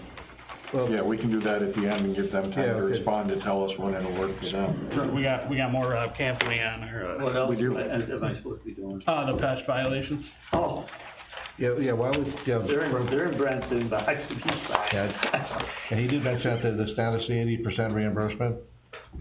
That's the application, it's been in his inbox, he must have missed it. Okay. But thanks for, Yeah, I don't know, is he listening? He's probably, or is he traveling? he's traveling, but knowing him, he's, I sent him to him again today. he'll watch this as it's recorded. Yeah. Yeah, so I gotta. Okay. And what's the status, just to fill these guys in on, Route 12, Just waiting for DOT to come, we're ready to cut the, put the ad in the paper, just waiting for DOT's approval. okay, and how long has they? They told us a month ago it was gonna take about a month, so, Okay, so anytime now. yeah, anytime now. Okay. I don't know if there's anything else. Pavilion installation at Butterfield Lake. Yeah, wasn't there something about the pavilion installation at Butterfield Lake? Oh, Yeah, so, yeah. yeah, there was a concern, putting the pavilion out at the end of those floaters. And, I looked at it, I think Mike is right, you probably shouldn't put that on, those floaters weren't made to. Made to hold the that- gazebo. We've been saying that for a while now, I don't know why it keeps coming up, but that those, It's not happening, right? I mean, yeah, we- it just, unless we get different kind of floaters, Right, it's not even worth talking about. yeah, I don't think it should be put out there, that one I gave my opinion to Brad, I said, Mike's right, we should. But it says on, the word, On this land. agenda says on land Right. now, so are we trying to figure out where we're I mean, gonna that's put up to it you on guys. land? I mean, it's either design the proper flotation to put it out there and buy that, Or just put it online. or put it on land. Well, when the current, or the last time we talked about it, is when, the Butterfield Lake Road goes down right to the Butterfield Lake itself, and then you got the houses over here to the right, talking about putting it like where those cattails are.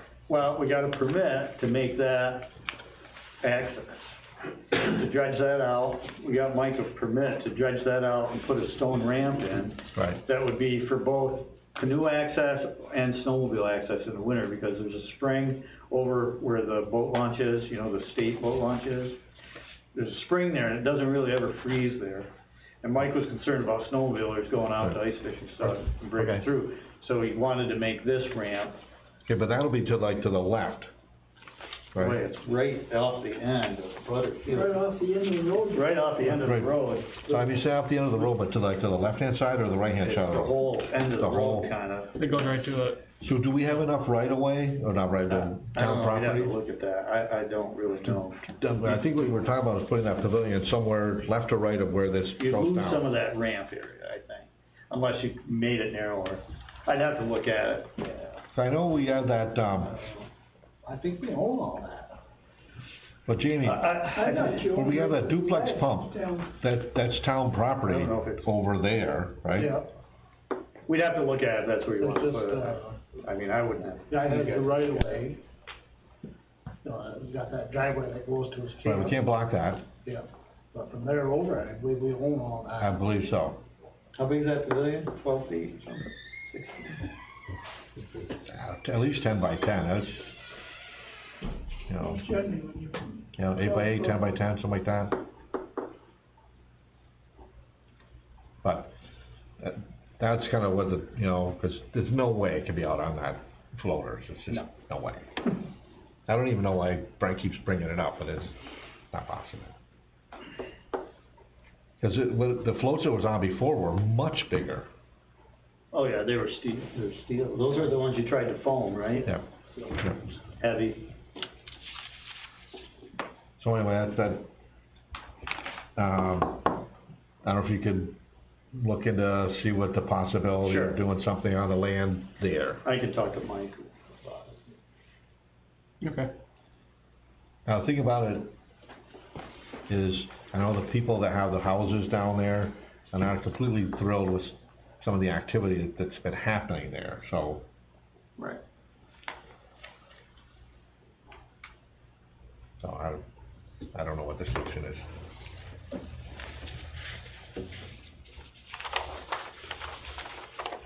That's all I had, unless you guys have. I think that's it. I think that's it, Rob. Okay. Thanks. Yeah. Just let me know if you want, the day you wanna have your adjourned meeting. Yeah, I'll email you, you know, no sense for you hanging on for the whole time unless you want to. No, I'm fine with you. Sure? I don't mean to be rude. Unless you need me for anything? No, not yet. I will have some, a couple of grant applications, some resolutions for your next meeting too, for water and sewer stuff. Mm-hmm. For the CFA, the same thing they were talking about earlier. All right? Thank you. Thank you, Rob. Yeah. Okay. This resolution for the I'll put it on a board little appointments, we're We'll have to advertise. We don't have that. We're not gonna do that tonight. We do have it, but if we're gonna adjourn, why Well, don't no, we wait for every... no, well, the resolution we do have is for the assessor. Right, right. No. This was supposed to be left for us, I thought. Yeah, but anyway, We talking don't have it to, here, so, yeah. talking to both, Dale and Jesse, we can hold that off. It is, Okay. that doesn't affect anything. Okay. What about status of Swan Bay outlet? Okay, hey, yeah, Rob, big mistake of sticking around. Well, he was waiting on, is that the DOT? No, this is, you know, when you go down to, Swan Bay, was that Point Vivian? where it used to be. Go down there, Point Vivian Road, where the Swan Bay Yep. outlet goes. Rob, you're not done yet. Hey, Rob, the next one here, Brent's kinda bringing this out I'm again. excited. Status of the Swan Bay outlet, the mystery pipe. You know, we tried to find it, these guys weren't on the board, but we went down there and we dug holes and we took metal detectors and we couldn't find any culvert. Were you down there with me? And we couldn't find any steel or concrete culvert that might have been there. I think it's in the middle of the road. There's like a really old map that There's shows. an old map that shows a bridge out to, St. Lawrence Park. You know, I haven't done anything more with it. We got resistance from Point Vivian people about, you're gonna send all that crap to us, right? I mean, it comes out of The Swan Bay people want this opened up. The so Swan Bay people, it'll create a including flow. the Point Vivian people, don't know what's gonna happen.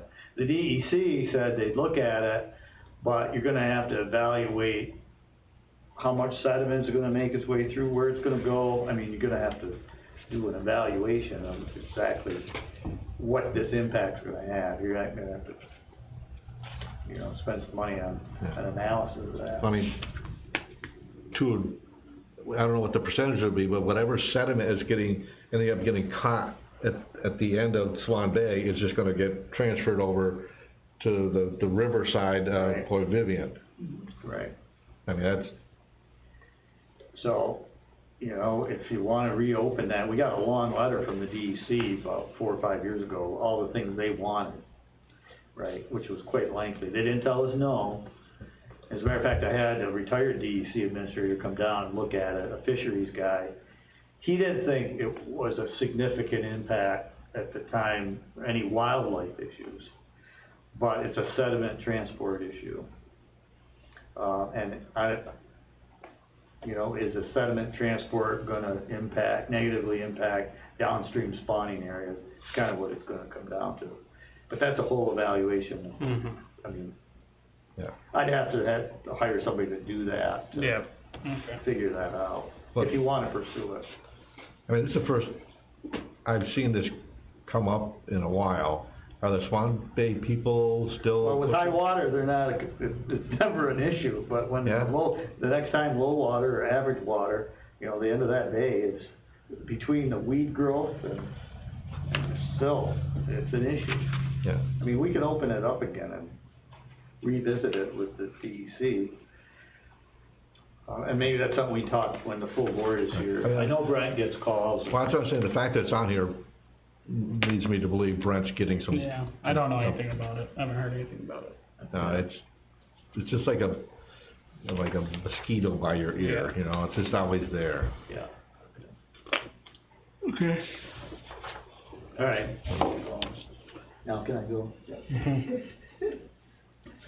Okay, Bonadio open invoice. But no. And that's my feeling about this still, until we have something in front of us. I think it, is high time we kind of force their hand. My opinion is we tell them, we're not gonna pay it until A, they give us a report, or B, they tell us why they're not gonna give us a full report. That's right. No, I agree,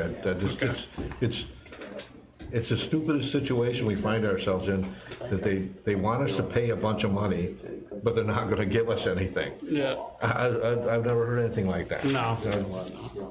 I wish I could do. But I do know that Nicole told me that they are sending us late fees, so we gotta do something, we gotta tell them, Yeah, what you said. It's time to quit. Give us something or stop it.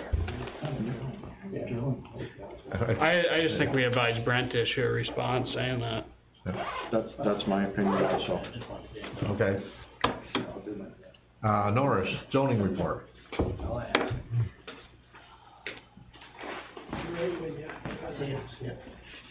Take care, Rob. See you, Rob. Thank you. See you, Rob.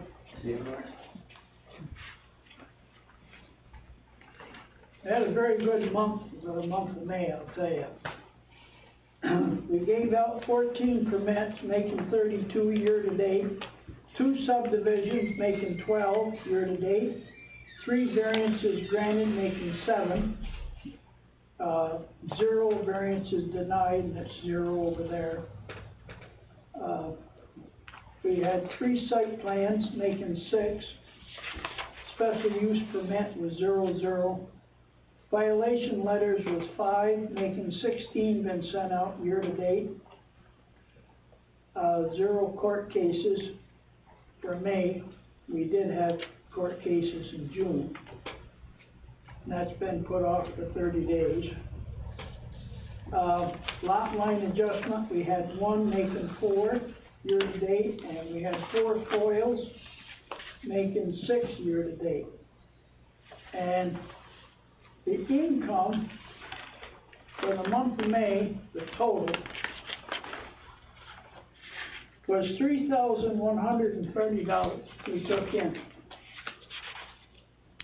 I think that's pretty damn good. Mm-hmm. Get paid for your salary. Yeah, it's time for a raise.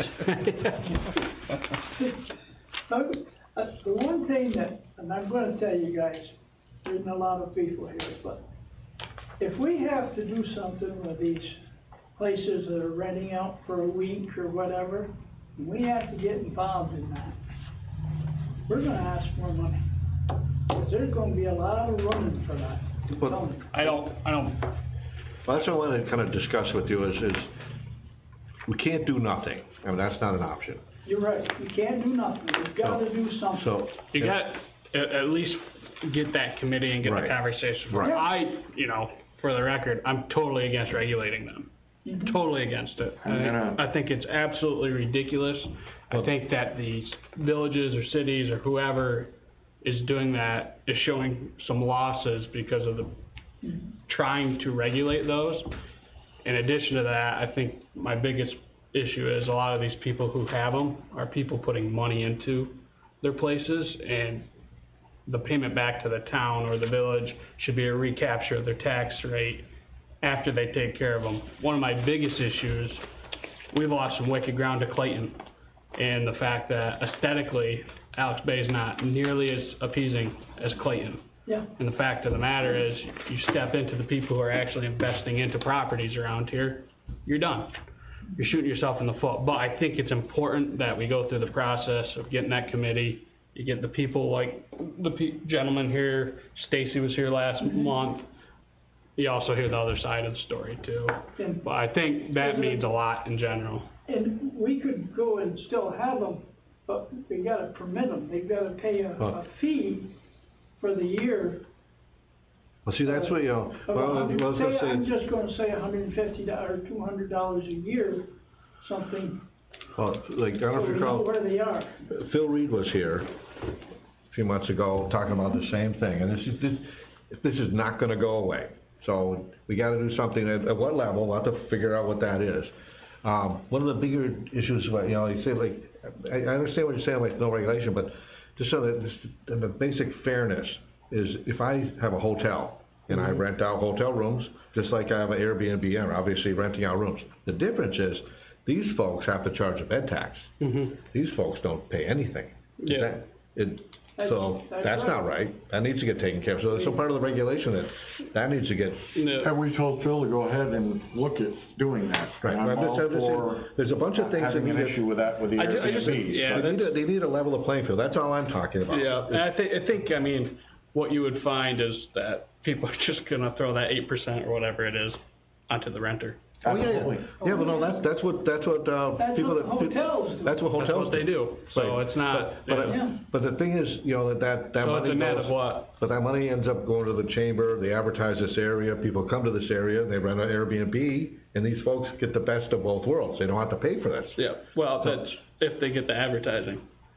They From the advertise this, chamber. that's right, they advertise this I'll be area. 100% honest, I own Airbnbs, and if I'm gonna start paying bed tax, I'm gonna want something Right. in the advertising. I mean, Well, there's that too, but I'm just saying that's come up, but the other one is, the difference between, you know, like, well, I'm gonna, me personally, my next door neighbor, people, my house on that side, I don't know if you're where I live, is 2 feet off the property line. I mean, something, you couldn't build a house like that now. Yeah. But anyway, they're talking about selling their house, and I'm like, somebody's gonna scoop this thing up and turn it into an Airbnb. You just know it's gonna happen.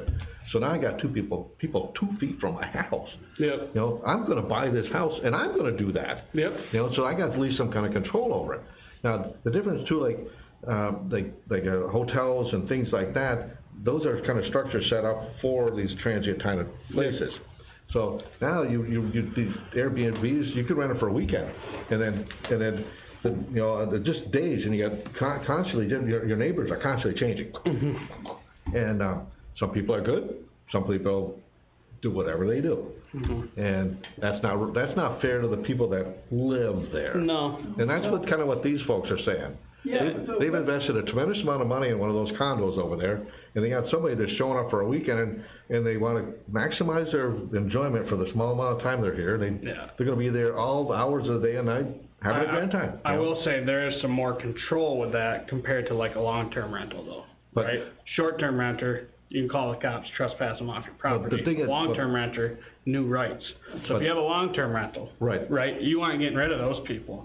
Now, if you own an apartment complexes in the Bay, or you own long-term rentals, that's not very fair either, because you can't you actually can't hardly do anything with those people in New York State, very difficult. But getting back to where Norris and Ron is, the policing ending of this thing, I don't wanna take on that at all.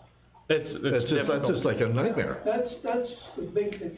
The one thing is, these people that sat right here, I said to them, now listen, that's Tennis Island, don't you have rules? Most of those organizations, am I right? Isn't that a homeowners association? There's a HOA over there, and it would be usually incumbent upon them to. And You would think. they should try to get Tennis Island, have a homeowners association and put some laws in there. Well, I look at this sounds like a legal document.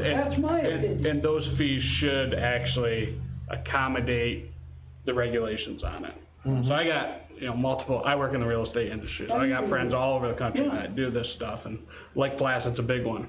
I got friends now who specifically are buying in HOAs up there to Airbnb them, get you out of municipal regulation. They have a huge Airbnb regulations over there. Right, Humongous. so that's why, now I know Yeah. people who specifically buy in HOAs, cause the regulation won't. Cause that takes care of it. It takes care of it really quickly. So, in the situation where a lot of these people, I think, are gonna point to places like Lake Placid, things like that, they would find themselves in a really bad situation in Lake Placid.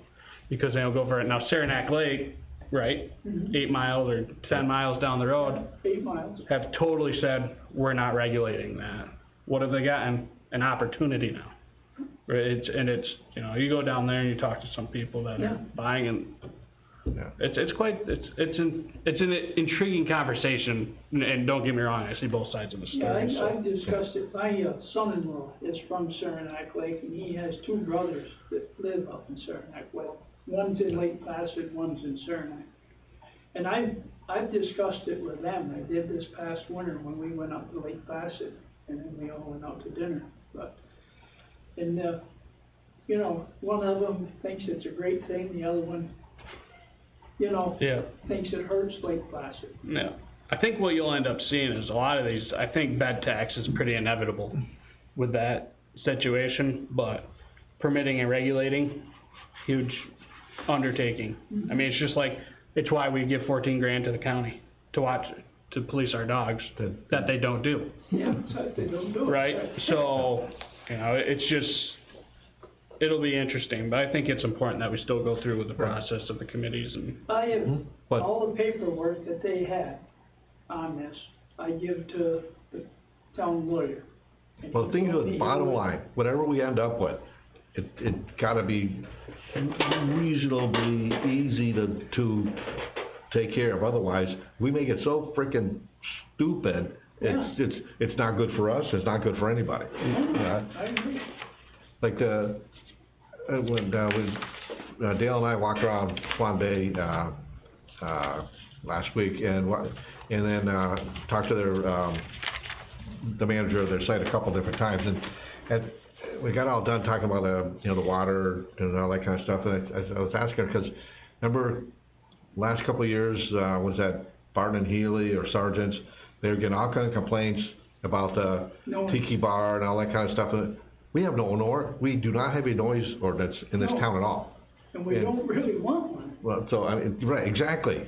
and It- because it's One more thing to police. So that's kind of this Airbnb thing is into that thing again, and Yeah. it's in the eye of the beholder as well. Is Yeah. what one person might think looks totally fine, somebody else like, I just don't like that.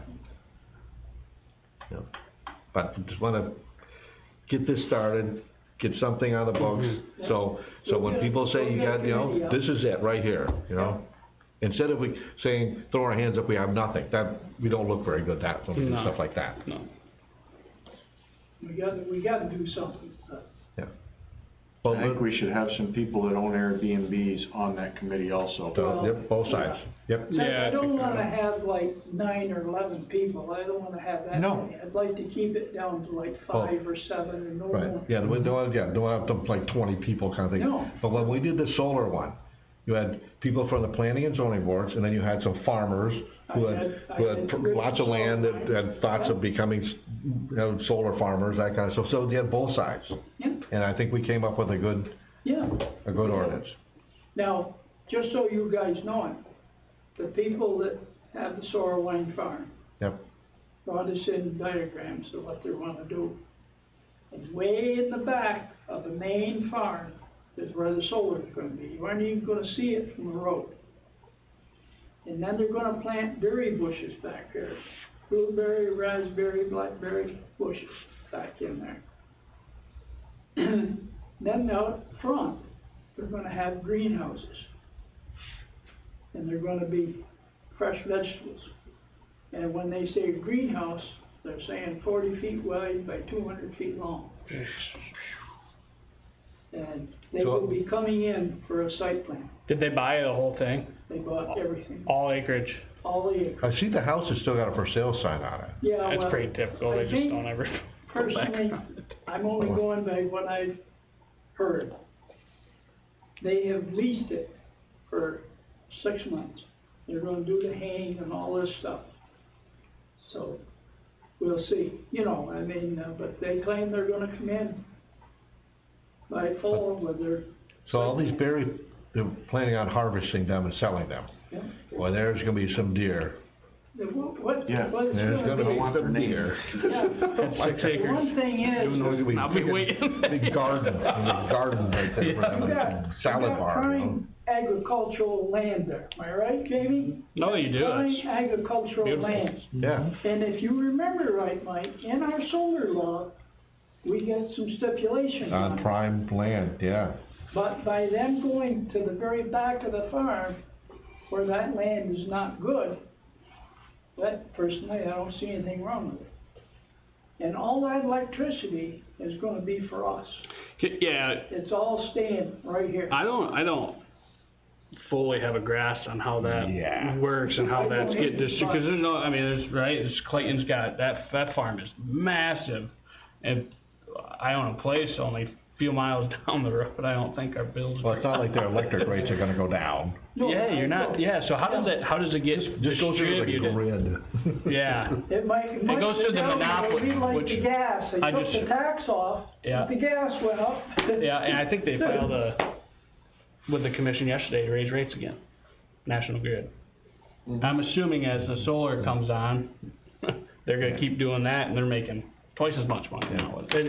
It's a odd, you know, Yeah. Okay, but I just wanna put it on, way up on your list about, let's get this thing going, you know, and then we can kind of talk about it from there. Yeah. Let's- it's gonna take forever to put together after the Now, on community. the 4th of July, your next meeting, we'll have a committee.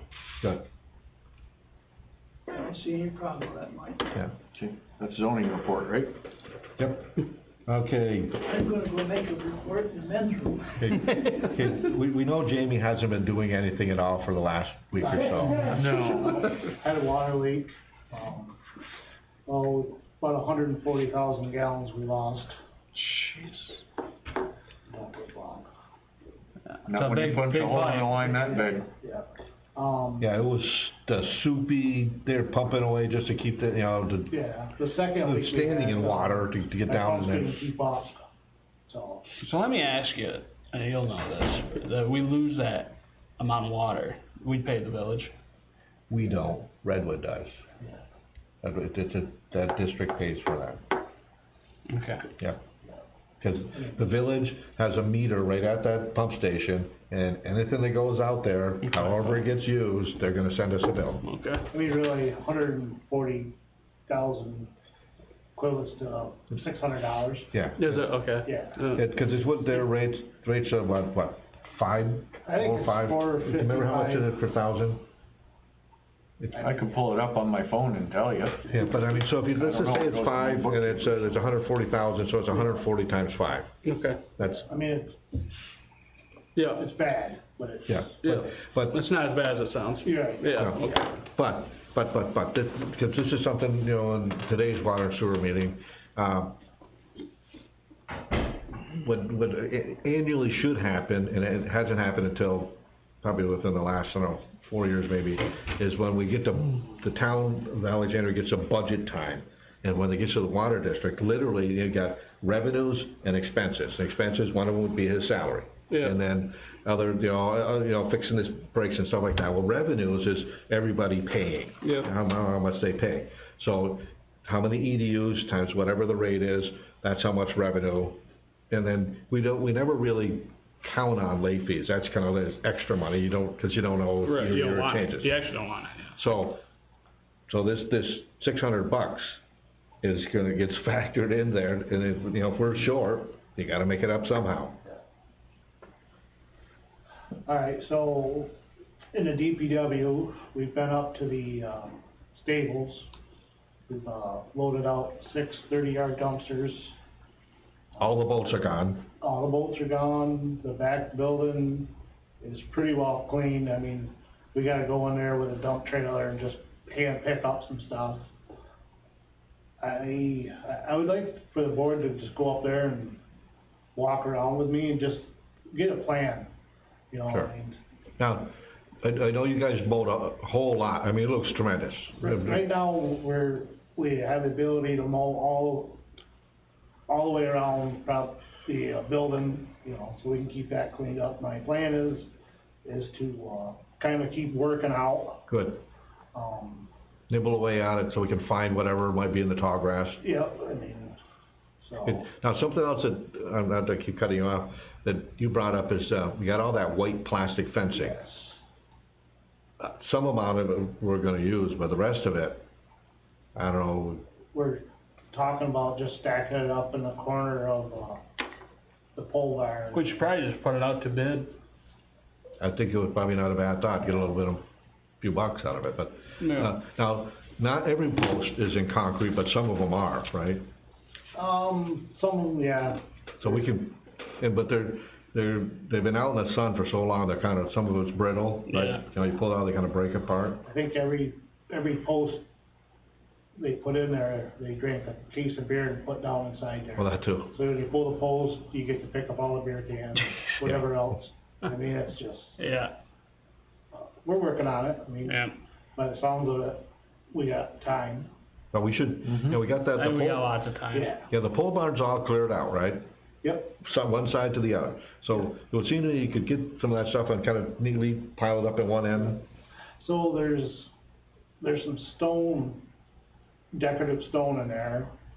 I'm not really sure what we want to do with that. It's palletized. Yeah, I remember seeing that. Yeah. I have no idea what he was planning on doing with it. No, but sometime we should go up there and just get a plan, 'cause, you know, if they're gonna tear the stables down, you know, to build it in between the pole barn and the main building, there's really no reason to clean that out, Yeah. if you're gonna just tear it down. Right, yep. No, let's go in the demo. Right, but if it's something we're gonna keep, we can start cleaning that.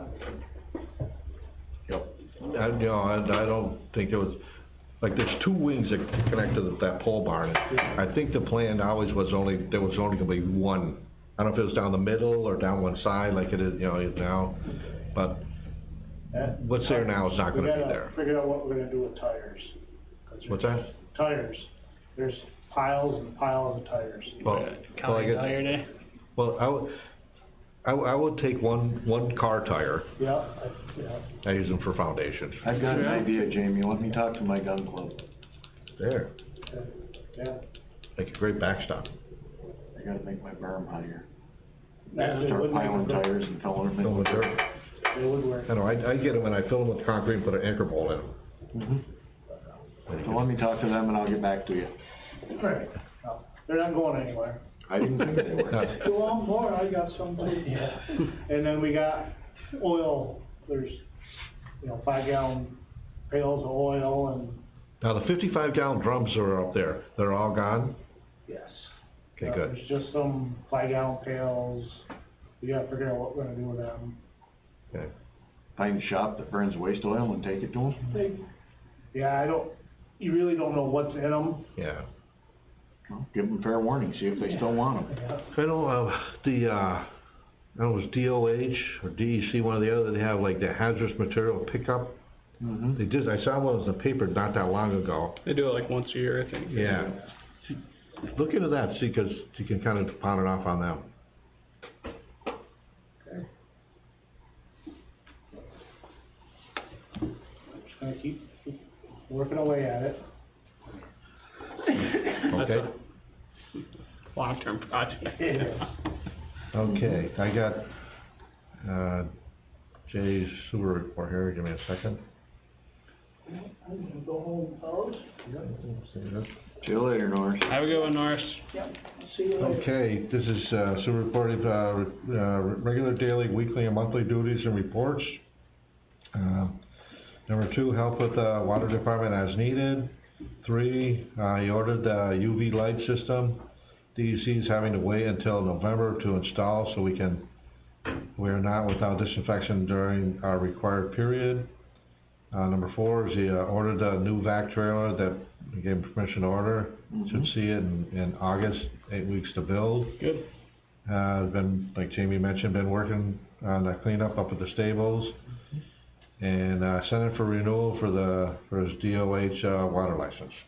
I didn't know if you wanted to talk about Dave Barrett and Oh, yeah, well, no, I'll do that under the, don't let me forget, I'll do that on the water and sewer, Okay. committee thing, of course, here.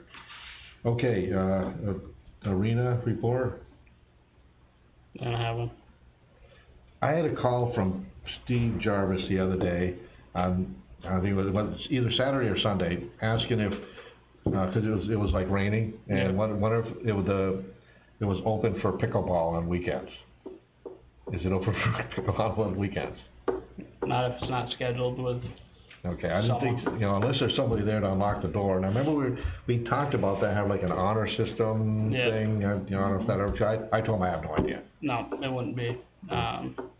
Keys are only with a couple people who aren't coaching, so weekends, no.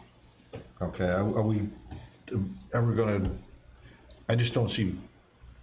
Well, one of the things that we discussed is once that turf goes in, you're gonna, we're probably gonna open it up anyways, in Right. general to the community, if we have the camera system Right. looking right. I'm just not in love with having to pay a whole bunch of people to do this, if we can find some kind of middle ground, No, you you don't know. wanna, someone needs to drive down in the morning, open it, drive down at night and close it. Yeah, And it's the kind of thing, is what you wanna do. yeah, I mean, that's, I don't know about you, but I just, 'cause financially, we could be spending a tremendous. Oh, amount. yeah, you don't want, that's, kill the point. Yep.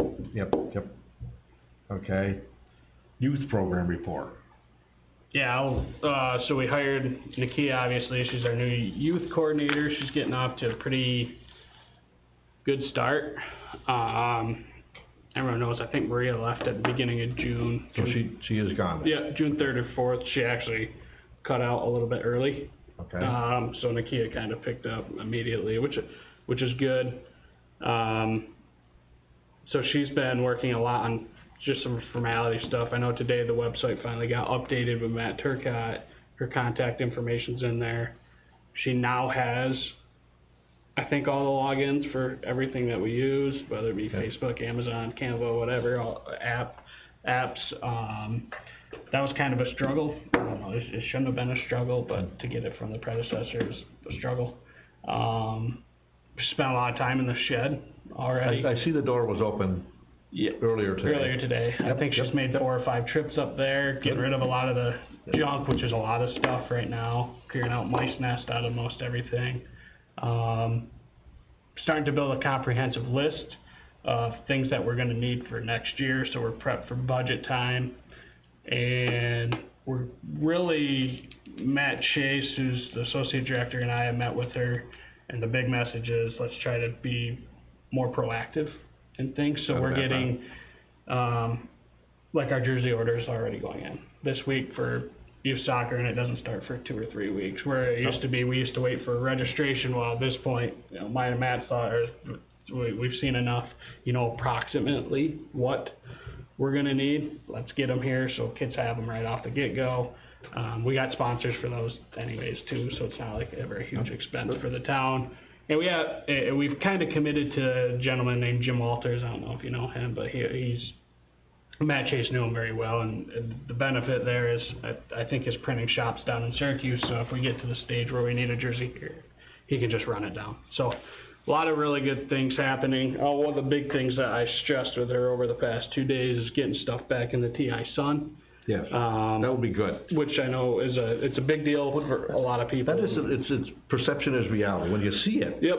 It's good. Yep, yeah, so I know she was, she had some time at the Antique Boat Museum, so I think she was contacting Timmy Hutchinson to get some things in order. She was waiting on some information to come from the coaches, get pictures, some stat lines, and so I think you'll see it, you know, the program itself's on up and up, I think, which we're pretty. Cause I always like, they used to take the TI Sun pages, you know, and stick them out here. It was nice, it was good. Yeah, I don't think that's changed since my wife ran the program in 2.5 years.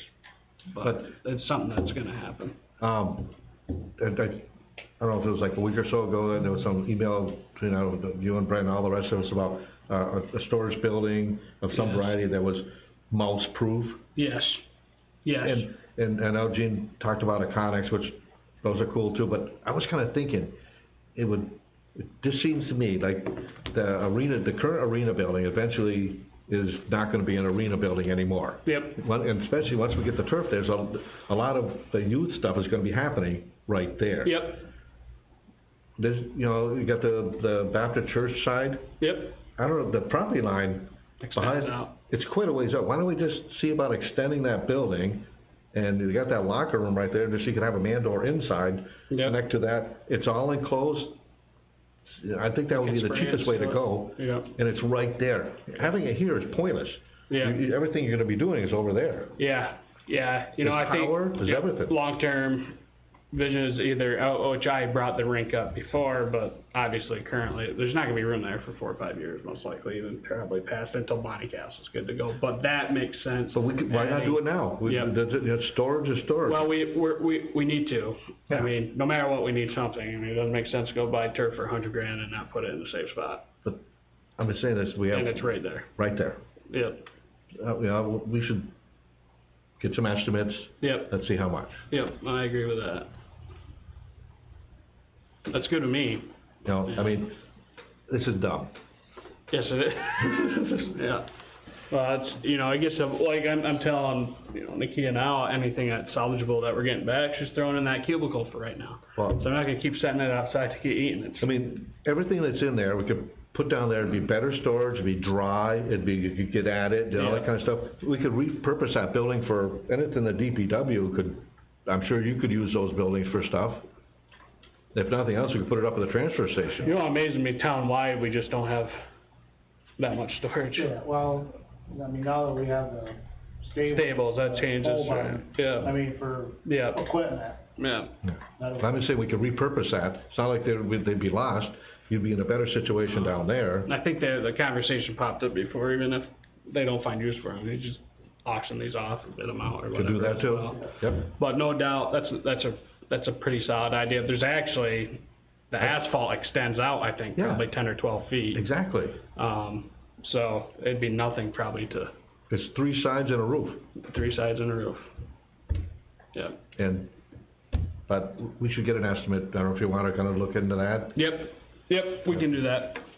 I'll just, What's the spec process for that? Do you want me to just call the local guys, or do I have to go, it's always nice it's a to, dollar amount? I think there's a dollar amount, is it like 50,000, you know what is, Does that go through the procurement? right. I would, I would have to. It would seem to, you know, I don't know what the cutoff is for the procurement policy. Well, you gotta, I guess no matter what, we'll get 3. yeah. I just go I to just 3 go to local guys local and get them, guys. and then we're covered either way, right? Yeah, that's the smartest way. I thought it was like 10. I thought it was like 10 or. Yeah, it might be 10,000. Okay, but like you're right, just get 3. Just I get think 3 and that'd then be we're covered all the way relatively around. easy. Yeah, Okay. and I don't want, I'm not saying go along the whole length of that building, but there's quite a bit of space there, and it's all level already. Yeah, it can't be much to, And like you said, I didn't even think about that, I was just thinking about the storage of this stuff, but to store all that turf, right there. that's the biggest You know, thing, where else were we proposing to store and it? that's the most important thing. We were It's gonna just build a a high building dot, for it, we were you know, talking about, it's- so. No one ever feels the pain because you throw away a baseball glove or Yeah. pitcher's mound or But- jerseys, but $100,000 in turf, you No, might I- wanna protect it. Next spring roll it out, have holes in it, the moisture. That'd be brutal. It would be devastating. It would be devastating, so, No, it's right there. yep. Okay. Highway superintendent report. Okay, not much to report this month. The reprofiling and top dressing are done on Gore Road. We had Allen Road and Barn Settlement Road, Cracksfield, awaiting scheduling for surface treating and paving. We'll be working on Butterfield ramp soon. When water recedes at Mud Lake, we will run the dozer down the tracks to access so they can get down there, so they can access their equipment. Okay, Okay, yep. that's that. Moving on to number 16. Okay, Brent approached Shuki on this, currently, beyond the fact that Shuki was the assessor, he was the building manager here. Yep. And I can tell you, for years and years and years, he basically took care of this place for nothing. And so we talked him into accepting, I think it's like $50 a month or something, that's a nominal cost to, Yeah. these additional duties to taking care of this place. We would like to continue that. I don't know what your thoughts are. I would like to continue it. I'm totally fine with it. Yep, good. These are into, Yeah, no, well, not just earn it, you need, you need it, every time the furnace goes bad, I mean, he knows who to take care of. You know, there's Yeah. like, he knows that I think there's like 3 furnaces here. This is a complicated nut job place, and he knows where everything is, keeps it going, limping along, all Yeah. that kind of stuff. That's good. So I would like to keep him in that role. And more than that is, and a secondary thing, he's starting to feel better. He stopped by the house the other day, and I kind of probed him a little bit on that. He doesn't want to come back as an assessor or anything like that, but if he's kind of doing a thing here, he can always help Dale out. Yeah. You know, with the knowledge he has. Okay, we have, this replacement of bed tax committee member, Pat Simpson, was on, and he's no longer with us. I don't know what Brent's thoughts were on that, or whether to ask if anybody has anybody that they. Do we wanna table that to our adjourned meeting and he can tell us what he was thinking? I like that. I will circle it. Okay, I like that.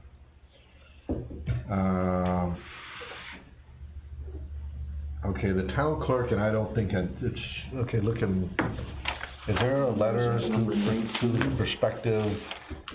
I didn't see it. I didn't see number 19 in our either. stack. Do we wanna do this? I see number 15. I don't know either. Do we wanna do the same thing with that? Circle it and table it? Yeah, Okay. I don't know exactly what that entails. Okay, report from the Water and Sewer Committee. No, sure. Beyond the water main break, and we kind of spent a lot of time on that. Last week, Dale Ramo and I met with the manager at Swan Bay Resort, whatever, where all the campers are. And I was, you know, when we'd have our committee meeting, we talk about stuff, and we kind of everything that's going on in the town of Alexandria, that, believe it or not, that's the biggest thing that's ongoing, that's getting bigger. Everything else kind of is pretty much stagnated in the town anyways. And, but that being said, is they keep adding sites, and you know, I've driven around there, but never actually walked around and looked at it and stuff like that. So I said, I called up Dale and said, I wanna go down there and actually look at this. You know, we talk about it, so we spent a whole day doing that. Counted all the sites, everything they got going on now, the bungalows, the tiki bar. They actually have a boat, like a big Sea Ray, like a 268, something like that, 270, that they took the motor out of it, and it's a floating cottage. And so that's you know, we did that. That's a rental unit, and they have docks with water connections. Not all of them, but quite a few of them. So we counted all of them. They counted all the pads. They have a food truck site that there's a guy that contracts to go in there, set up. He has a water connection, or you know, making hamburgers, hot dogs, whatever the heck he's selling. You know, obviously the car wash is going in. We had a long conversation on that. We got an engineer's report on that, how much they think, you know, based on optimum use and stuff like that, you know, how many gallons they're gonna use. They're gonna recycle a lot of their water, but still now there's gonna be obviously some new water. So we looked at those numbers, and kind of, you know, optimum, it was like I don't know, hold me to like 1 million gallons, but it was a very high number. And so we kind of, you know, amongst ourselves, the 4 of us kind of said, the first year or so, it's gonna be a novelty thing. They're not gonna be to where they're gonna eventually be. And we don't have any real numbers, we just have how much we think. So it wouldn't make a whole lot of sense to charge them for this much, and they're actually using this much. You know, we should charge them, we should be kind of, you know, reasonable until we get historical numbers, and then we work our way up to it, just like we did with the site itself. So we took their engineer's estimate, we took 25% of that. We talked to them, they're happy with that, and then we're kind of going forward with that one. But getting back to walking around their site, previously, you know, every time we try to keep up with it, they had 87 and, .75 EDUs, or 86.75 EDUs. Now they're at 96.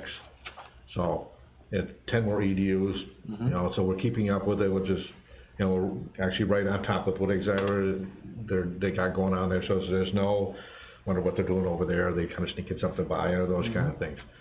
We talked with them, they're completely happy with that, you know, our assessment matches their assessment. Okay, good. So that, yep, that helps with our, you know, the revenues, more EDUs helps keep the cost per EDU, for at least for that district. You know, it might even be reduced, you know, when we do our annual thing with the budget committee, or do the budget, you know, that might work out really well there too. What Jamie was talking about, Dave Barrett, I don't know if you remember. Yep. A couple meetings Tina ago, and Dave. Tina was here, and one of the things, you know, that, she talked about a whole bunch of stuff, and one of the things we suggested to her is this apartment building that he has anyways, had 4 meters in it. And the way it's set up, every meter is a 1, no matter how you're using it. And we said, look, you got, how many, well, you have 4 apartments in there, right? 3 apartments and, utility room. Right, so we said, because we had talked to Dave ahead of time, said, if you just have 1 meter, then it's 1 to start off with, and every apartment after that is 3/4. So you go from, instead of 4 EDUs, you're at 3.25, you automatically knock off 3/4, so just doing that. But what he wanted to keep it, each individual meters, each tenant would pay whatever the water went through there. Yep. But because he's the owner of the property, he would pay 4 times for the O&M and for the reserve. He said, do this, it saves you money. So apparently, he decided he would go along with that. So I stopped in today and inspected, and, you know, he's got the 1 meter hooked up. I need to go back tomorrow and actually pull the meters and stuff. I gotta turn off his curb stop to, do just a little bit of plumbing to switch things over, but he's got it all caught. I got pictures, which I'll bring to our next water meeting to show. you do a final reading, Final reading. and then he'll just now get 1 bill instead of 4. It saves him money. Incrementally, it's only like annually when we look at this, it's obviously that district has 3/4 of an EDU less than it had before. So that's, you know, there's room in there, but just let you know that has occurred. So, it's something we suggested to him, and I'm happy he decided to do it. Yep, okay. And another topic that we've been kind of dashing around amongst many is we restructured how people get their bills. All the capital for each district, it's assessed against all the properties within the district that are either connected or could be connected. Now, if you have like these little slivers of property or properties that are just not buildable, they aren't getting built at all. So anyway, that gets, you know, whatever the annual capital cost is, gets divided amongst all the properties and ends up on your taxes annually. So quarterly, you only pay for use, O&M, and reserve. And so we've been slowly, like I mentioned earlier, Redwood Waters, I think it was around 209, don't hold me to that, but it's, you know, so we're slowly building these reserves up so we can actually pay to fix things, you know, as opposed to going out and get a loan. But then comes the question is, what level should the reserve be? You know, do we want $1 million, 10 million, 500,000? I mean, each district has, are kind of unique, where like Redwood has a water tower. That's like a couple $1 million. No other district has that. Well, if that thing fails, we should have enough money to do something about it. I think we'd probably bond or loan for that, because trying to keep a reserve big enough to do that is... No, I know that, but I'm not saying we should come, you know, so that's a kind of a conversation. I'm not saying, I'm just kind of sharing this information. It's just something where Edgewood has a single customer, and the whole infrastructure that, in that district, that Edgewood Water District has any involvement in is the meter. so they don't need very much at all, you know.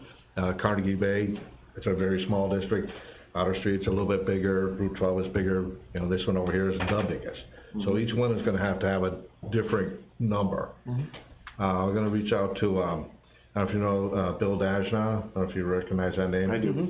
He helps us with our budgeting and stuff like that, real knowledgeable guy, so I gotta reach out to him, and he works with a lot of towns up in St. Lawrence County, and see if he's got any information or knowledge. Cause like schools, for example, you can only have like a certain percentage. I don't know if there's something applies here for that, don't know. Right. So anyway, just kinda letting you know what we've been talking about.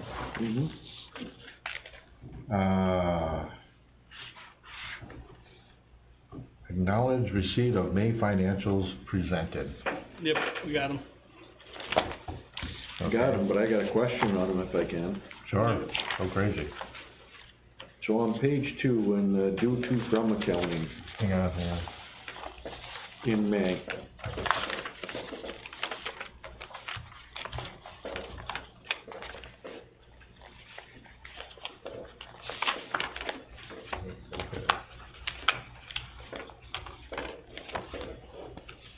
Okay, due from other funds, the Otter Street Water District, $150,121.26. Why is the water district due money? now where are you again? Page 2. Balance sheet, Town of Alexandria, May 31st, 2020, page 2. Water fund due to from.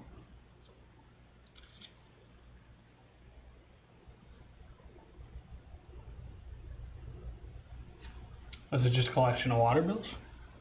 I don't know, that's why I'm asking. I don't know. And I'm asking, the Redwood's the same way, and then I see the other ones are Finances. due to other funds, but Redwood and Otter Street are both due funds from other funds, and I was just wondering what that money was. I don't have that answer. Well, maybe we can ask and find out at our adjourned meeting. Okay. We could just send Nicole a note, probably. Yeah, anything, just so I can wrap my head around it. Yeah, no, that's a good question though. I know like, Route 12 and Otter Street receive money from other, water districts. On wheeling charges, right. But the other ones, no. Yeah, That's the only thing I can't really, yeah. I don't know. No, no big deal, just Okay. figure I'd get the question out there so I could wrap my brain around it. Kathy?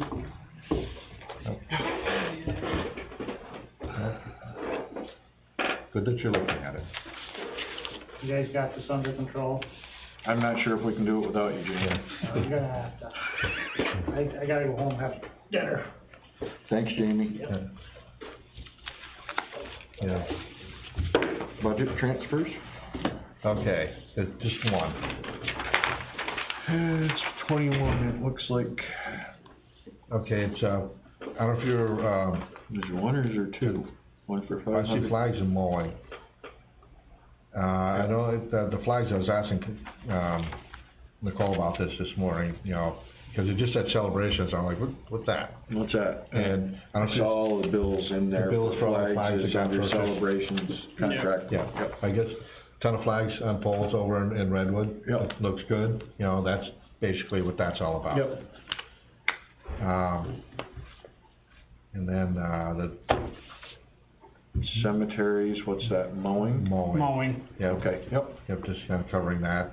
So anyway, it's $500, debit for, flags, I guess, and then, for celebrations, and, 2,000 for, cemeteries, and then, it'll be credited out of the, contingency within, so all this is all happening within. the Within same its own fund, Yep. yep. So it's all, Yep.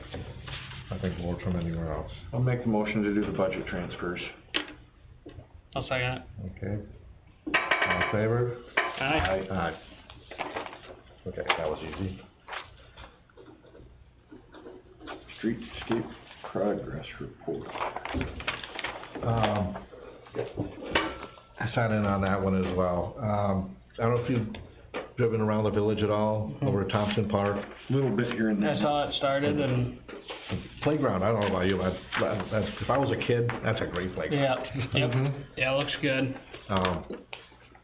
They finished all the sidewalk and everything up at the, Scenic View Park, seeded, topsoil seeded all that.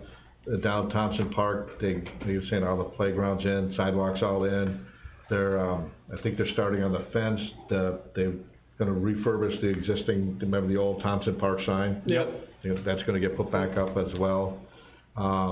They did sidewalk down at the, Village Hall. I replaced saw all that one, yep. Yep. The big thing, you know, the biggest part of this whole project, as much as that is nice, is, the docks. They're working on a boat ramp too, aren't they? Yep, so that's next.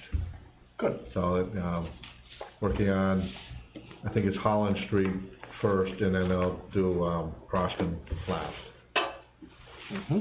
So everything's working great, I don't know about you, the contractor's doing a nice job. That's a good thing. Yeah. Okay. Oh, okay, we talked about this earlier, still waiting for a reply on the county about guidelines and costs for the town leash law. That's just a mystery for me, I just don't quite understand. Like you say, we pay for something, and we don't seem to, I don't know what we get for it, I just don't understand where this is going. And I guess I will say something here, I know what I'm afraid of, and that's we do something with a leash law, and then the county finds a loophole and says, well, you didn't do this. We want them to tailor and tell us exactly what's gotta be in this leash law. Yeah. And how much more it's gonna cost us to enforce it. Without I having those just can't believe it questions. doesn't cost. I know enough about this to be somewhat knowledgeable, but not a lot. Yeah. And that's what, I don't feel good about that. Yeah, it's getting to the point where we have a very frustrated taxpayer, and I understand his frustrations, and he's doing his best to go about it the right way. I agree. We're doing our best to go about it the right way, and Well, pestering us is what you should do, you know. Sure. Part of our job. I just wish I had a good answer. Yep. keep waiting, that's it, I guess, hurry up and wait. Well, I do, on this whole topic, I know that, I don't know how many towns are in Jefferson County offhand, but I know a large number of them have dropped the county and doing it on their own, and I believe there's a great expense involved in doing that. Well, then we'd have to have our own dog working. Yeah, you have to store the dogs and da-da-da-da-da, so, I think that's what's kind of prevented us from going that route. But, on the flip side, is if we continue to pay for a service, And we're not. then doesn't, Yeah. It's like you're paying a royalty for not having it on your own, and you're getting nothing for it. You're actually paying not to have anything, pretty much.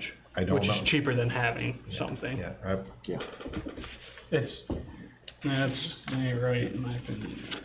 Okay, number 24 is looking for town lawyer opinion on local law for Amish poop on the town road. I gotta say something about this. This has been on the agenda since we've been elected. I think so. Probably. What point, or what kind of pressure do we apply to the attorney? Because that individual contacts me frequently as well, and it's not just him actually, but there is one person who frequently has an issue with this. It's like, do we bring the attorney here and say, hey, do we finally pay him to come here, say, we need answers? He's not gonna come here with answers, that's the problem. So, at some point, we're gonna have to put some pressure on him, because there's a couple things that have been out there for him to make decisions on that we're not getting. I mean, not just on this particular topic, I liked when Bob Sly came, and he came every single time, and he's a great guy, real smart, tremendous, terrific attorney, but, it was always nice to have, you have a question, you can ask him, he's right there. Yeah. I think maybe we should think about that, I understand the whole concept, save a few bucks, and he doesn't have to come every single time, but maybe like every 2 months, every 3 months, we should have, pick a number. Here's what I would say about it, and this is not to throw I like Andy, obviously we met him, and this is not to make this sound bad, but there becomes some level of accountability if he's here at least once every 2 or 3 months to where the public can hear him say, I'll go look at this. And it takes a little bit off of our talking point. Simply put, community members might not believe us if we keep saying, just wait for an answer. I'm just waiting for an answer. That's a little hard to believe, where if they see him on the feed or in person and he says, I'll look at it, well, I mean, now they know. Wait, like these people tonight from Tennis Island. If we knew they were coming, could have fed him, you know, that information, he could have been prepared for an answer. Right. That would have been nice. Yes. You know, but you know, it'd be nice to like pick it, you know, every 2 months, so he knows to put it on his schedule. I think it's pretty acceptable to ask for once. I mean, if anything, you're cutting the expense in half if we have him here every other month. So, every other month, that'd be. That's something we should probably talk to Brent and Ronnie about. The board about it, we can, Okay. but yes, I don't think that's a bad idea. Okay, well, in our adjourned meeting, we will talk about that. Yep. Okay, perfect. Brent's got some renderings of the signs that, for Redwood. Mm-hmm. They look very nice, you know. So this is the pavilion. Oh, God. We probably shouldn't have that on this picture. I don't know what your guys' feelings are about it. So only thing that, and to be perfectly honest with you, if that topic didn't get brought up tonight and I didn't look down, I'd say it's a beautiful sign. And it is a beautiful sign, but we shouldn't show something that isn't there and not gonna be there. That's my feeling. No, that shouldn't be, yeah. Maybe we should go over to the town back and get a updated picture of that view, Yeah. put in the sign. Yeah, I mean, it can be that. Yeah. Butterfield Lake's a really good thing to capture, and we reference the lake anyways, so. Yes, yeah. Well, we could just take a picture of the dock the way it is now. That's what I. Yeah. That's what I just said. Yeah, okay. Use that, Yep. Hand that over to Bill and use that. Yeah, because, we shouldn't show that. Mm-hmm. I mean, I really thought that was really cool when it was there, so, you know. You know, I like that, it was kinda nice, but it's not gonna be there. Okay, good point. So, we should probably, I don't know if you have to, it's looking for an approval, so just. Do we approve it per the picture change? We should probably approve it per the picture change. Yeah. I'll make a motion to approve it per the picture change. I will second it. okay, all in favor? Aye. Aye. Okay, perfect. Okay, last thing I have anyways, unless you guys have something more, is this, resolution for, town assessor. We gotta find it here. So I breezed through it earlier, the very bottom line of the first page, be it resolved that Dale Ramo, in the capacity as appointed assessor Hall, should that be shall? Yeah. I assume shall, yeah. Good catch.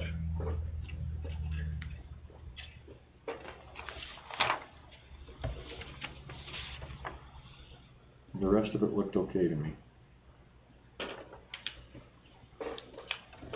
Okay. So I'm gonna help everybody here, because I need to read this. Yes, I'm sure. Okay, when I get done reading it, we have to do a roll call vote. Yeah. Mm-hmm. Typically, the town clerk would do that. I can't do both. So one of you two guys gets to do I'll do that it. portion. Okay, resolution, appointment of assessor.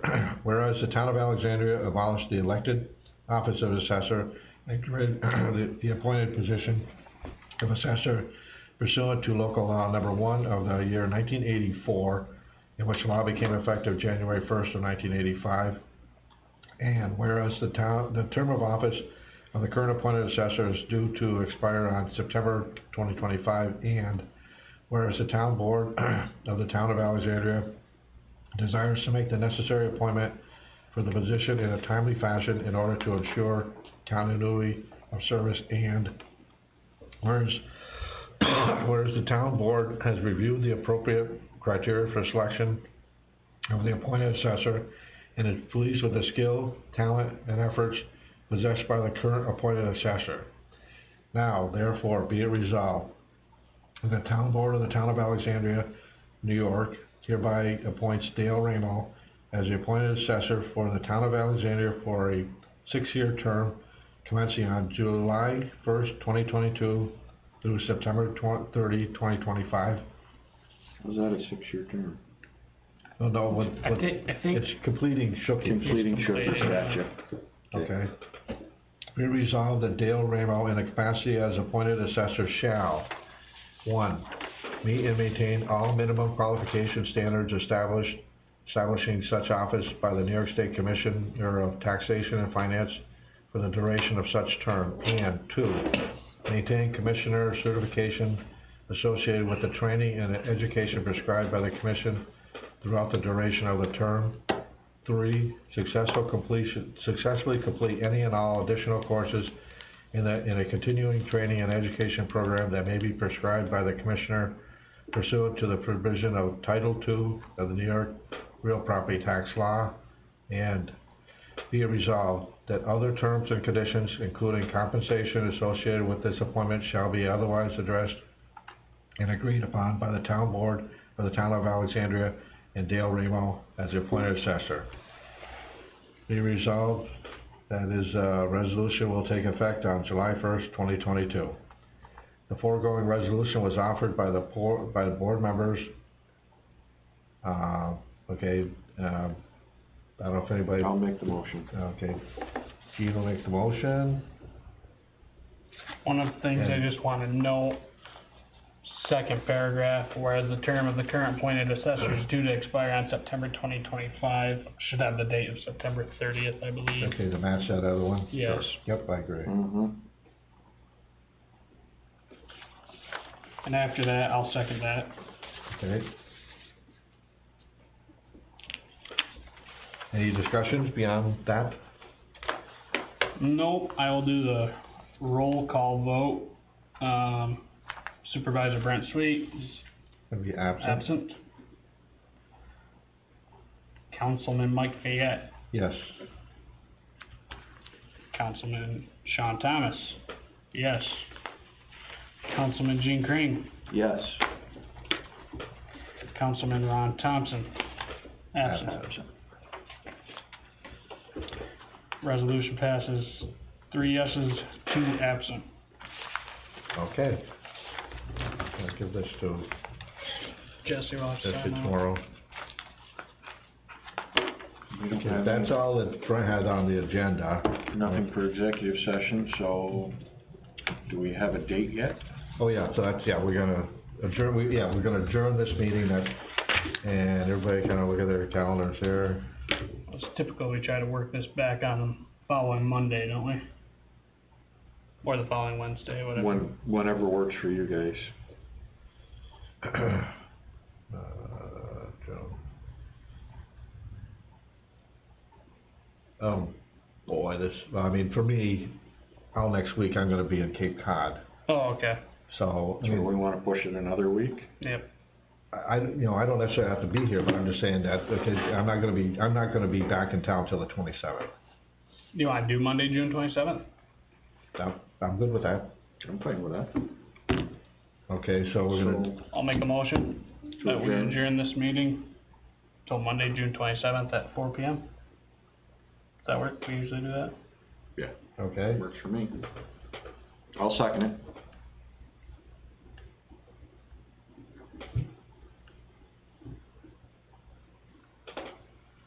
all in favor? Aye. Aye. Okay.